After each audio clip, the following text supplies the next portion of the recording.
আপনার নামটা একটু বলুন প্রথমে। জি, আমার নাম মোহাম্মদ সোহাগ। সোহাগ, বয়স কত? 21, 22 এর মধ্যে এখানে হবে। আপনার জন্ম জেলা কোথায়? জন্ম জেলা ঢাকা। ঢাকাতেই? জি বড় হয়েছেন মানে ঢাকাতেই? জি ওকে। আপনি এই জীবন গল্প অনুষ্ঠানটা নিশ্চয়ই শোনেন বা আগে থেকে আমার জি। রেডিও অনুষ্ঠানগুলো শুনতেন। জি তখন কি ভেবেছেন যে আপনার এখানে এসে গল্প বলা হতে পারে? জি না, কখনোই না। আসলেই তাই, মানে কেউই আসলে ভাবে না যে তার জীবনটা একটা গল্প হয়ে যেতে পারে। সুতরাং যারা শুনছেন, যারা হয়তো মনে করছেন যে এটা আসলে ওর জীবনের গল্প, ঠিকভাবে না নিয়ে আপনার জীবনে হয়তো এর চেয়েও বড় কোনো দুর্ঘটনা ঘটতে পারে। আমি শিওর না যে ওর জীবনে কোনো দুর্ঘটনা ঘটেছে কিনা, বা আপনার জীবনে হয়তো বা যার গল্প শুনছেন তার চেয়েও ভালো কোনো ঘটনা ঘটতে পারে। ঠিক আছে, চলুন শুরু করি। আপনি যেখান থেকে বলতে স্বাচ্ছন্দ্য বোধ করেন। জি, আমি ছোটবেলা যখন আমার বয়স 10 তখন থেকে শুরু করতেছি। জি, তখন আপনি কোন ক্লাসে পড়েন? তখন আমি ক্লাস 5-এ। ওকে। 5 পড়ি। তখন আমার অভাব অনটনে চলতো। বাবা কি করতেন? বাবা রিক্সা চালাতো, আচ্ছা মা কোনো কাজ করতো না। আচ্ছা, ওর ব্যাকগ্রাউন্ডটা খেয়াল করবেন। আমরা 3 ভাই ছিলাম, আমি সবার বড়। আমার বাবা রিক্সা চালাতো, একা পক্ষে সম্ভব হতো না। হুম। আমার বাবা লোন নিত, লোন নিয়ে মানুষের কাছ থেকে টাকা এনে আমাদের খাওয়াই। এরকম করতে করতে অনেক টাকা ঋণী হয়ে যায়। জি। তখন আমার মা দেখে যা টাকা ইনকাম করে তা বাইরে দিতে হয়, ওকে। আমাদের সংসার চলছে না। হুম। আমার মাকে অনেক মাইসে অনেক আইডিয়া দিল, তারপর আমার মা পিঠা বিক্রি শুরু করলো। আচ্ছা। আমার বাবার ঘরে আসতে পারে না রাত্রে, মানুষরা আসে টাকার জন্য। মা পিঠা বিক্রি করে কষ্টে করে টাকা দেওয়া শুরু করলো। হুম। এর মধ্যে আব্বাকে একটা গাড়ি কিনা দেওয়া হলো আমার খালার থেকে টাকা নিয়ে। আমার খালারা ছোট থেকে আমার গাড়ি মানে রিক্সা? হেল্প করছে। গাড়ি মানে কি রিক্সা কিনে দেওয়া হলো? রিক্সা কিনা আচ্ছা, দেওয়া। মানে ভাড়াটা এতে চালাতো জি জি রিক্সা? জি ওকে। জি। আমার খালারা আমার বাবাকে অনেক, তারা ছোট থেকে আমার বাবাকে হেল্প করছে। আমার বাবা রিক্সাটা নিল, নেওয়ার পর এই 6 মাসের মতো চালালো। চালার পর আরেকজন লোক একটা বুদ্ধি দিল যে একটা দোকান নেন। দোকান নেওয়ার পর আমার বাবা রিক্সাটা বিক্রি করে দিয়ে দোকান নিল, আরো লোন টাকা নিল, ঋণ নিল। নেওয়ার পর দোকানটা করলো। বাকি বোকা দিয়ে আমার বাবা একটু সরল টাইপের, যে মানুষ যা বলে তাই বিশ্বাস করে। আচ্ছা। এমন এক জায়গায় দোকান নিচ্ছে, সেই জায়গায় লোক বসতি কম, দোকানটা তেমন আর কি চললো না। 3-4 মাস মতো চলার পর অনেক টাকা ঋণ হয়ে গেল। আচ্ছা। প্রায় তখনকার সময় 20-25 হাজার টাকা ঋণ হয়ে গেল। হুম। অনেক টাকা। রিক্সা ওটাও বিক্রি তো আগেই করে ফেলছে। আবার অভাব অনটন। আমার মা পিঠা বিক্রি কইরা যেই টাকা জমাইছে আস্তে আস্তে মানুষকে দেওয়া শুরু করলো। অনেক মানুষ আইডিয়া দেখছে যে তোমরা পলায় যাও, এলাকা ছাইরা যাও গা, নাহলে এত টাকা কিভাবে ঋণ দিবা। আমার মা বললো, না পলায় যাবো কেন, টাকা দিয়ে যাব। পলায় গেলে মানুষ খারাপ বলবে, দরকার নেই। আমার মা কষ্ট করে সেই টাকা দিল। আমরা ছোট ছোট, আমার মা, আমি এই কষ্ট দেখে একদিন কাজে গেছি। তখন আমার বয়স 11 হবে। আমি কাজে গেছি একটা দোকানে, মুদি দোকানে। একদিন যাওয়ার পর দুপুরবেলা আসছি, মা দেখা আমাকে জড়া ধইরা বলে যে তোর কাজ করার দরকার নাই, তুই লেখাপড়া কর। আমি লেখাপড়া করতেছি। আবার আমার মা দিল, ঋণ দিল মানুষের। তারপর আবার পরবর্তী আব্বাকে গাড়ি কিনা দেওয়া হলো, রিক্সা। এরকম করে 3টা গাড়ি কিনা দেওয়া হলো। জি। ভালোই চলতেছে। এর মধ্যে রিক্সা চড়ে নিয়ে গেল। আবার আমার মার চাস্তো ভাই ছিল, ঠিক মতো জমা দিত না, অভাব অনটনে। আবার মা মানুষকে বিশ্বাস করতো, আমার বাবা মা মানুষকেও হেল্প চাইলে টাকা দিত। আচ্ছা। টাকা দিত মার। এরকম করে অনেক লোক টাকা নিয়ে গেছে। আমার মার টাকা এক লোক প্রায় 20-25 হাজার টাকার মতো নিয়ে গেছে। আমরা তখন ভেঙা পড়ছি। এমনি তো আরো লোন নিয়ে সারাইছে, যেমন 10,000-15,000 টাকা করে লোন নিছে অফিস থেকে। নেওয়ার পর এগুলো তো দিতে হয় প্রতি সপ্তাহে, প্রায় 800-900 টাকার মতো দিতে হয়। তখন আমরা তেমন আর কি ভালো না, যেমন মানুষ ঈদে একটু শখ থাকে, আমাদের শখ ছিল, কিন্তু কোনোদিন বাবা মা যতটুকু পারতো পূরণ করতে পারতো না।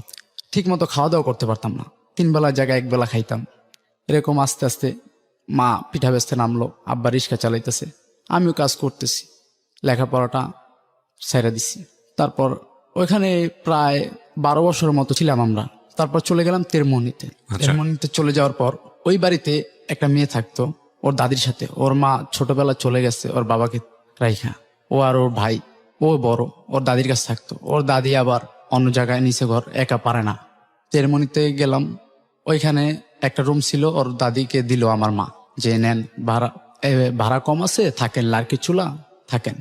ওই মহিলা গিয়া আমাদের নামে আর কি মানুষের কাছে খারাপ খারাপ কথা বলে, যে ওরা ভালো না, অমুক সেমুক এইসব কথা বলতে থাকে। ওই মেয়েটার সাথে আগেই থেকেই তো আমার সম্পর্ক ছিল, যেমন চীনা পরিচিত।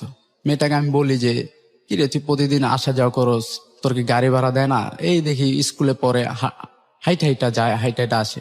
তখন আমি ওকে বললাম আচ্ছা তোকে আমি প্রতিদিন আওয়া যাওয়ার গাড়ি ভাড়ার টাকা দিই। আচ্ছা। আওয়া যাওয়ার গাড়ি ভাড়া টাকা দিতেছিলাম। আর তখন আমি কাজ করতেছিলাম এই রাজমিস্ত্রি, এই হেল্পার আর কি, আমি জোগালি কাজ করতাম। তখন আমি 200 টাকা করে পাইতাম। ওই টাকা ওইখান থেকে ওরে 20-30 টাকা করে আমি দিতাম যে গাড়ি ভাড়া টাকাটা তুই লেখাপড়া কর। জানি যে ওর বাবা থেকেও নাই, ওর মা তো ছোটবেলায় চলে গেছে, ওর দাদি কতটুকু আর ওদের হেল্প করবে। হুম। তখন ও ক্লাস 7-এ পড়ে, আর আমি তো লেখাপড়া করি না, এরকম কাজ বাজ করতেছি, ওরে টাকা পয়সা আমি দিতেছি। জি। হঠাৎ কইরা আমি বললাম যে না এই কাজ করব না, আমি অন্য কোনো কাজ করব। একদিন আমি বিকালের দিকে এই বন্ধের দিকে বসে আছি, একটা লোক আসলো। আসার পর আমি বললাম, আমাকে জিজ্ঞেস করলো এখানে কি আপনি থাকেন? আমি জি বললাম থাকি। সে বলল কি করেন ভাই? আমি কই ভাই কিছু করি না, এমনি আর কি বসে রইছি। তার সাথে একটু কথাবার্তা বললাম, মত বিনিময় করলাম। সে বলে নাকি সে চলচ্চিত্র শুটিং এ গান গায় আর কি, যেটা আমাকে বলছে। আমি তো তাকে চিনি না। জি। তারপর আমি বললাম ভাই আমি তো চলচ্চিত্রতে কাজ করতে চাই, আমার খুবই ইচ্ছা, আপনি যদি একটু দিতেন আমার একটা চান্স, আমার খুব ইচ্ছা। সে আমাকে একজনের নাম্বার দিল, শাহরি হাসান রিয়ন। সে বলল হাসান আমার ফ্রেন্ড। আমি বললাম আচ্ছা। তার কাছে আমি প্রায় 3-4 দিন আমি ফোন দিলাম। ফোন দেওয়ার পর একদিন আমাকে বললো আসো দেখা করো। আমি দেখা করলাম। সে আমাকে বললো হ্যাঁ কাজ করতে পারবা, কিন্তু আগে তোমার মনে করো কি এই যে সে প্রোডাকশন বয় হিসাবে কাজ করতে হবে, তারপর আস্তে আস্তে যদি তুমি বড় হতে পারো সেটা তোমার লাভ। উনি আমাকে নিয়ে ওনার কাজ করায়, যেমন বাসা পাল্টাইতে যখন হয় তখন আমাকে ডাক দেয়, কিন্তু বলে যে আমাকে শুটিংয়ে কাজ করাবে, কিন্তু এটা করায় না। তারপর আমি এরকম করতেছি, আমি বাসা পাল্টাই দিই, মাথায় করে নিয়ে। পয়সা দিত না পয়সা দিত না, যেমন 100 টাকা দিত, বলতো যে আসা যাওয়ার গাড়ি ভাড়া এইটা। আমি তো ওনার কাছে পয়সার জন্য যেতাম, আমি চিন্তা করতাম একদিন দেবে, কিন্তু উনি এরকম কিছু না। একটা জিনিস দেখছি, এটা আর কি বলতে চাচ্ছি না, যে উনি রুমের ভিতরে অন্য খারাপ ধরনের কাজ করত। এটা আপনার চোখে পড়েছে? জি জি ওকে। চোখে পড়েছে। তারপর আমি চিন্তা করি এগুলো হয়তো বা হয়, আমার দরকার নেই, আমি এটা দেখার দরকার নেই, আমি যেরকম আছি সেরকম থাকাই ভালো। তারপর আমি এগুলো দেখতেছি। ওই মেয়েটার সাথে এর ভিতরে 6 মাস কেটে গেল। ওই মেয়েটার সাথে কথাবার্তা হইতাছে, আমার বাসার পাশেই তো থাকে, কথাবার্তা হইতাছে। তারপর একদিন ওকে আমি বললাম যে আমি তোকে ভালোবাসি, যে আমার বাসার পাশে যে মেয়েটা ভালোবাসি। ও বললো কি আচ্ছা সময় নেই। আমি এদিকে তো ওইদিকে কাজ করতেছি, ওনার সাথে আইসা দেখা করি, আমি কাজ করতেছি। ওই মেয়েটা আমাকে বললো কয়েকদিন পর, আমাকে বললো হ্যাঁ আমি তোকে ভালোবাসি। এরকম করে চলতেছি। ও বলে কি ভালোবাসলে তুই শুটিংয়ে কাজ করতে পারবি না। আর এই দিকটা যে শাহরি হাসান রিয়ন ভাই, সে বললো কি তোমার শুটিং আছে, এই কাজ আছে, টাঙ্গাইল যাইতে হবে। ও বললো কি যাইতে পারবি না। ওই মেয়েটা বললো কি যাইতে পারবা না তুমি, ওদিকে গেলে মানুষ নষ্ট হয়ে যায়। আমি গেলাম না। আমি ওনার সাথে কন্ট্যাক্ট করাই বাদ দিয়ে দিলাম। তারপর আমি না করে দিলাম, আমি আর ওখানে যাই না। তখন আমার এক ফুপুর সাথে আমার বাবার কন্ট্যাক্ট হয়। কিন্তু ছোটবেলা থেকে আমার বাবার যে আত্মীয় স্বজন, বাবার দিকে যে আত্মীয় স্বজন, তাদেরকে চিনি না, জানি না, কোনো সময় পরিচয় হয় নাই, যাইও না আমার দাদার বাড়ি। একবার গেছি লাইফে, আর কোনো সময় যাওয়া হয় নাই। আচ্ছা। ওনার সাথে পরিচয় হইলো। তারা বলে যে আমার জ্যাঠাতো বোন। সে বললো কি ওইখানে আমার ফুপার ওয়ার্কশপ আছে গ্রিলের, ওইখানে গেলে কাজবাজ শিখলে বাইরে যদি যাইতে পারো, বাইরে যদি পাঠায় দেয়, চাচারা আছে, আব্বা আমাকে বললো। আমি বললাম আচ্ছা ঠিক আছে। আমি ওইখানে গেলাম কাজ শিখার জন্য। ওইখানে আবার আমার ফুয়াতো বোন ছিল, তার নাম টিনা। তখন ফুয়াতো বোনটা ইন্টার 2nd ইয়ারে পড়ে। ওকে। ওই লাখি আবার ভাবছে আমি ওই মেয়ের সাথে সম্পর্ক করব, বিয়ে হবে এরকম আর কি, আমার বাবা বিয়ে দেবে। এর জন্য আমাকে ফোন দিয়ে বারে বলে যে তুমি আইসা পড়ো। আমি বলে আসবো কেন, আমি এইখানে আসি কাজ করতেছি, আমি আসবো কেন? ও তখন বলে যে আমি তোমাকে ভালোবাসি। এটা কি আপনি ওকে বলেছিলেন, লাকিকে বলেছিলেন? জি আমি বলছিলাম। ও তারপরে বলছে সে যে কি ভাবি। তখন কি সে ডিনাই করেছিল? জি আচ্ছা। তারপর ও আমাকে বললো যে আমি তোমাকে ভালোবাসি, তুমি আসো, কান্দাকাটি করে। আমি তো আসতে চাইতাম। ওইখান থেকে 1 সপ্তাহের মধ্যে আমি আইসা পড়লাম। আচ্ছা। আইসা বললাম, যেমন আমার ফুপু আমাকে একটু কষ্ট দিছে, যেমন শীতের দিন সকালবেলা পানি ভাত দিত, এরকম। আর ওনারা ভালো খাবার খাইতো। একদিন বলে যে আমার আব্বুর নামে বলে, আমার আব্বুর নাম টিপু, বলে কি টিট্টার পোলাইছে ও কোনো এই জায়গায় আইসে কাজে অন্য জায়গায় কোনো কাজ কাম নাই অমুক সমুক। আমি কথাটা শুই না আরো ও দিকটা বলতেছে, দোনোটাই আমার মাইন্ডটা লাগছে। আমি সেদিনকা রাত্রে আর কিছু বলি না, সকালবেলা আমি কান্না করতে করতে আইসা পড়ছি আমার ফুপার কাছে। বললাম যে আঙ্কেল আপনি, আমি কি বলবো, আপনি তো আমাকে কিছু বলেন নাই, আমার আপন লোকই যদি আমাকে খারাপ কথা বলে এখানে ফুপু? কিভাবে থাকি। জি, আমার ফুপু আর কি আমার দাদির কাছে বলতেছে। ওকে, মানে ঠিক আছে, বুঝতে পেরেছি। হ্যাঁ, তখন আমি কান্নাকাটি কইরা আমি আইসা পড়ছি, দোনো দিক দিয়ে ও আসতে বলতেছে, আমি আইসা পড়ছি। আইসা তখন আবার কি করলাম, বলে কি ওই তুমি ওই রাজমিস্ত্রি কাজ শিখো। আমি রাজমিস্ত্রি আবার কাজ করতেছি এরকম করে চলতেছে 1 বছরের মতো যায়। জি। এর মধ্যে ও আমাকে বলে যে বিয়ে করে ফেলি। আমি কি বলো, আমার এখন আমি কিচ্ছু করি লাকির নাই। বয়স কত ছিল তখন? লাকি তখন এটা পরীক্ষা দিছে, ওকে, তার মানে 13 থেকে 14 বছর সর্বোচ্চ। হ্যাঁ, আমার থেকে 1 বছরের ছোট। তখন ও আমাকে বলল যে বিয়ে করে ফেলে। আমি কই না, বিয়ে করব না। ও দেখি আবার অন্য ছেলেদের সাথে কথাবার্তা বলে, আমার সাথে তেমন না, অন্য ছেলেদের সাথে কথা বলে, আবার আরেকজনকে বলে আমার ফ্রেন্ড, ওরও ফ্রেন্ড, একই বয়সে যেহেতু পরিচিত। ও আমাকে ওই ফ্রেন্ডের কাছে বলে আমার নামে যে আমার একজনের টাকা খাই একজনের কাছ থেকে। কার কাছ থেকে? সোহাগের কাছ থেকে। আমার ফ্রেন্ড এক দেখা আমাকে বলে, আর কি ফ্রেন্ডটার নাম মারুফ, ও আমাকে বলে কিরে তুই নাকি টাকা দেস লাখিরে। আমি কি, কি বলস? কয় ও যে আমাদেরকে বললো যে তোর কাছ থেকে টাকা খায়। আমি কি কস, এটা কিভাবে বললো? ওরা তো আমি হেল্প করতাম, ও আসা যাওয়ার কষ্ট, হাইটা যা হাইটা আসে এর জন্য ও আমাকে এই কথাটা বললো। দাঁড়া, এর মধ্যে টিউশনি করতেছে। জি। টিউশনি করতেছে, আমি তখন আবার বললাম যে এই যে টিউশনি করতেছে, এখন আমি ওর থেকে টাকা খাবো, আমি আর ওকে ওর সাথে সম্পর্ক করব না, কিন্তু ওর কাছ থেকে আমি টাকা খাবো। আমি তখন কি করলাম, ওর কাছ থেকে আমি টাকা খাওয়া শুরু করলাম। এই প্রতি মাসে বেতন পাওয়ার পর যে আমার একটু সমস্যা হয়েছে, আমার কিছু টাকা দাও, আমাকে টাকা দিত, আমি খাইতাম, চলতাম ফিরতাম, অন্য ফ্রেন্ডদের নিয়ে খাওয়াইতাম, বলতাম যে দেখ এরকম এরকম একটা মেয়ের কাছ থেকে টাকা নিচ্ছি। Okay. তখন আমি ফোনও চালাইতাম না, ও আমাকে একটা ফোন দেয় কথা বলার জন্য, ফোন দেয়, আমি তোর কাছ থেকে টাকা পয়সা নিয়ে খাইতেছি। আর আমি ফোন দিলে ও ফোন ধরে না, আর কি সাইলেন্ট রাখতো ওর ফোন, কেউ জানতো না যে বাসায় যে ও ফোন চালায়।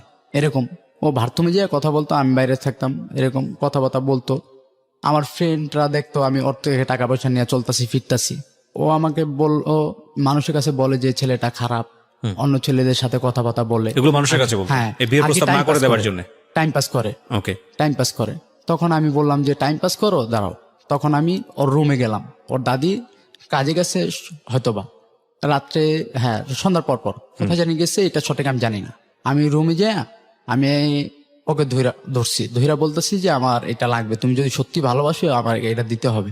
ও বলে না, আমি তোকে সত্যি ভালোবাসি বন্ধুর মতো, বা তোকে ভালোবাসি কিন্তু আমি এটা দেব না, এরকম বলতেছে। আমার এক পর্যায়ে জোর করতে করতে করতে করতে মানুষের ধরে ভয় এটা হয়ে গেল ফিজিক্যালটা। ওকে, মানে এটা আপনার জোরাজোরিতেই হয়েছে? জি জি, আমার জোরাজোরিতে। জি। আমি তো চাইলাম যে ও আমাকে যদি এইটা কাজটা করি তাহলে হয়তো ও আমাকে চাইবে, মানুষের কাছে এই কথাটা বলবে না যে। কিন্তু ও তো আপনাকে চাইতোই এমনিতেই, ও তো বলতো যে বিয়ে করি বা এরকম।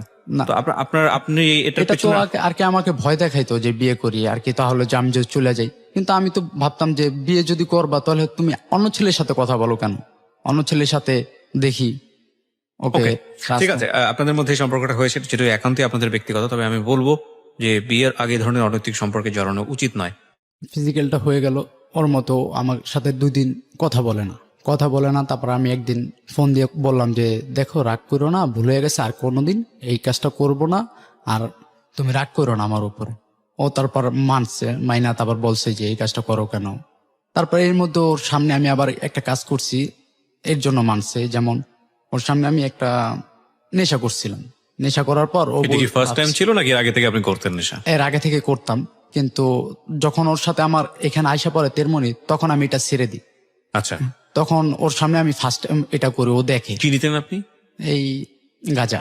গাঁজা। ওকে। জি, আমি এটা খাই, খাওয়ার পরেও আমাকে বলে যে এই আমি একটু মাথা ঘুরাইতেছে, তখন ও আমাকে তেঁতুল দেয়, ওর ব্যাগ থেকে বাইর করে তেঁতুল দেয়, তেঁতুল দিয়ে বলে এটা খা, এটা খাইলে মাথা ঘুরানটা কমে যাবে। আমি বলি যে এটা খাবো না, তুই কেন আমার সাথে কথা বলো না তুমি? ও বললো যে আচ্ছা কথা বলবো।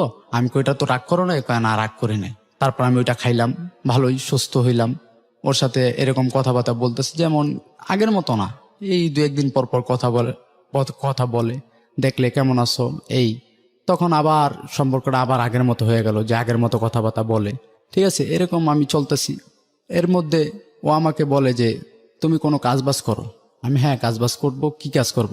বলে যে তুমি রাজমিস্ত্রি ওই কাজটাই করো, কাজটা শিখলে লাভ হবে। কাজ করতেছি, দূরে দূরে যেয়ে কাজ করি। আমার বার্থডে আসছে, এই 23শে মে আমার বার্থডে। বার্থডেতেও আমাকে বলে যে তোমার জন্য আমি একটা স্পেশাল কিছু করতে চাই। আমি বললাম করো। ও বার্থডেতে ডিম দুধ এনে পুটিং বানাইছে আমার জন্য। আমি কাজ থেকে আসছি, কাজের থেকে সেদিনকে আমি কাজ করছি। কাজ থেকে এসে আমি বলি যে টাকা পাইছি, 400 টাকা পাইছি। তখন আমি বলি যে তোমার জন্য আমি একটা কিছু নিয়ে আসি, গিফট নিয়ে আসি। ও বলে না আগে তুমি এইটা কাইটা যাও, আমি কেকটা কাইটা যাও। আমি বলি না আগে নিয়ে আসি। এরকম কথা বলতে বলতে ও আমাকে ছাড়তেছে না। আমি বলতেছি যে আমি তোমাকে একটা গিফট করব। ও ওই পুটিংটা ফেলে দিছে, আমার সামনে ফেলে দিছে। ফেলে দিয়া ও ওর বান্ধবীদের সাথে কান্না করতেছে। আর আমি তো বোকার মতো হয়ে গেলাম, এটা কেন ফেলাই দিলা? তারপর আমি ওকে বুঝাই বললাম। তারপর আমি বললাম যে দেখো তুমি এরকম কিছু কইরো না, ঠিক আছে? কি হয়েছে? আবার আগামী বছর আসবে, তাতে কি হয়েছে? আগামী বছর আসবে এরকম কথাবার্তা বলে ওকে বুঝিয়ে পাঠিয়ে দিলাম বাসায়। ওকে। আমার মতো আমি বাসায় গেলাম। বাসায় গিয়ে চলতেছি ফিরতেছি। এর মধ্যেও আমাকে একটা কসম দিল যে তুমি সিগারেট খাইতে পারবা না, কোনো নেশা করতে পারবা না, সিগারেট খেতে পারবা না, চুল বড় রাখতে পারবা না, কোনো কিছু আর কি অভদ্র যেটা সেটা করতে পারবা না। জি আমি আমি সবকিছু রাজি হইলাম। তারপর আমি বললাম যে সিগারেটটা তো আচ্ছা খাবো না, ঠিক আছে, কিন্তু প্রতিদিন আমাকে একটা করে কিস দিবে। বললো ঠিক আছে কিস দিব। আমি এইরকম চলতেছি, প্রতিদিন একটা করে কিস দেয়। এরকম কথাবার্তা বলতেছে, ভালোই চলতেছে ফিরতেছে। হঠাৎ কইরা আমার এক বন্ধু, নাম হচ্ছে ওর জুয়েল, নন্দীপাড়া ক্যাম্পে ওর বাড়ি। ও দেখ সবসময় দেখতো কি ওরা গাঁজা খাইতো, আমি খাইতাম না। ওরা খাইলে আমি পাশে যা বৈশা বৈশা ওর সাথে কথা বলতাম আর কি, লাখির সাথে। ও বললো যে এত ভালো হয়ে গেছিস গা, তুই কিছু খাস না, আরামগুলো তেমন আড্ডাও দেস না, কিভাবে এরকম থাকস? আমি বলি যে মানুষ চাইলে সবকিছু পারে, তোরাও দেখ পারবি। একজনের জন্য এরকম হয়েছি। বললো যে কার জন্য? আমি বললাম আমার গার্লফ্রেন্ডের জন্য। গার্লফ্রেন্ডকে নাম লাখি। একটু পরিচয় করা যাস না, দেখি মেয়েটার জন্য যে তুই ভালো হইছিস। এটা কে বলছে আপনাকে? ওই ফ্রেন্ড জুয়েল। জুয়েল, আচ্ছা। জি। তারপর আমি ওকে পরিচয় করে দিলাম মেরাদিয়া হাটের ওইখানে লাখির সাথে। লাখি বলল ওই ছেলেকে বড় ভাই, আর আমি বললাম তো ছোট বোন। ঠিক আছে, পরিচয় করে দিছি। এরকম পরিচয় করে দিছি 2016 সালের ডিসেম্বর মাসের 11-12 তারিখে হবে সম্ভবত, তারিখটা মনে নেই। সেদিন ছিল বৃহস্পতিবার দিনকার রাত। জি। ও আমাকে বলতেছে যে বিয়ে করব বিয়ে করব বিয়ে করব। আমি তো ওকে বলতেছি না যে বিয়ে করব না, কেননা বিয়েকে কিভাবে করি? এর ভিতরে টানা রোজার মাস ওর সাথে আমার ফিজিক্যাল হয়। একটা না রোজার মাসের আগে 2 মাস আগে আর কি, টানা 3 মাসের ভিতরে 15 দিনের মতো গ্যাপ ছিল, ফিজিক্যাল হইতে থাকে। এখন এক পর্যায়ে আমাকে চায়, কেননা তুমি এক পর্যায়ে আমাকে বলছো যে তুমি আমার কাছ থেকে টাকা খাও, ইউজ করো, তোমার পিছে পিছে আমি ঘুরি। এর জন্য আমি প্রতিশোধ নিচ্ছি। তোমার সাথে আমার কি, আমি তোমাকে ভালোবাসবো না, তোমার মতো তোমাকে ছেড়ে দেবো। আমার ইচ্ছা ছিল এটা, যে আমি ওর সাথে সম্পর্ক করব না। ও আমাকে বলছে না, আমি এই জন্য জিতের কাজটা করলাম। ও আমাকে এখন বলে বিয়ে করার কথা। আমি কিসের বিয়ে করব? বিয়ে করব না, আমার এখনো লাইফ সেটেল হয় নাই, কিছুই হয় নাই। তোমার মতো তুমি পরীক্ষা দাও। ও বলে যে না বিয়ে করতেই হবে, না বিয়ে করব না। আমার ফ্রেন্ড আবার কি করছে, আমার ফোনটা নিয়ে ওর কাছে নিছে। বন্ধুরা নিছে? জি। আমার নাম কি ছিল ফ্রেন্ড? জুয়েল। আমার ফোনটা গান শুনতে নিছে। আমি ফ্রেন্ড তো বিশেষ করে দিছি যে নে। ওই ফ্রেন্ডটা আমার মোবাইল থেকে ডাইভার্ট করে করছে, কিভাবে জানি করছে জানো, আমাকে কেউ যদি ফোন দেয় ওর নাম্বারে চলে যাবে। আর ওই মেয়েটার নাম্বারও ও নিচ্ছে, লাখির নাম্বার। ওকে। নিয়ে বৃহস্পতির দিনকে এরকম তুমুল ঝগড়া চলতেছে যে বিয়ে করতে হবে। আমি বলে না, ঠিক আছে, এরকম চলতেছে। শুক্রবার দিনকে আর আমার সাথে কথাবার্তা হয় নাই। শুক্রবার দিনকে আমি বিকালের দিকে একটু ফোন দিছিলাম, উল্টাপাল্টা বলে যে আরেকজন পেয়ে গেছি। লাখি বলতেছে আরেকজন পেয়ে গেছি, তোকে বিয়ে করবো না বা তোর সাথে কথাবার্তা বলবো না। আমি কি হয়েছে, এরকম করতেছো কেন?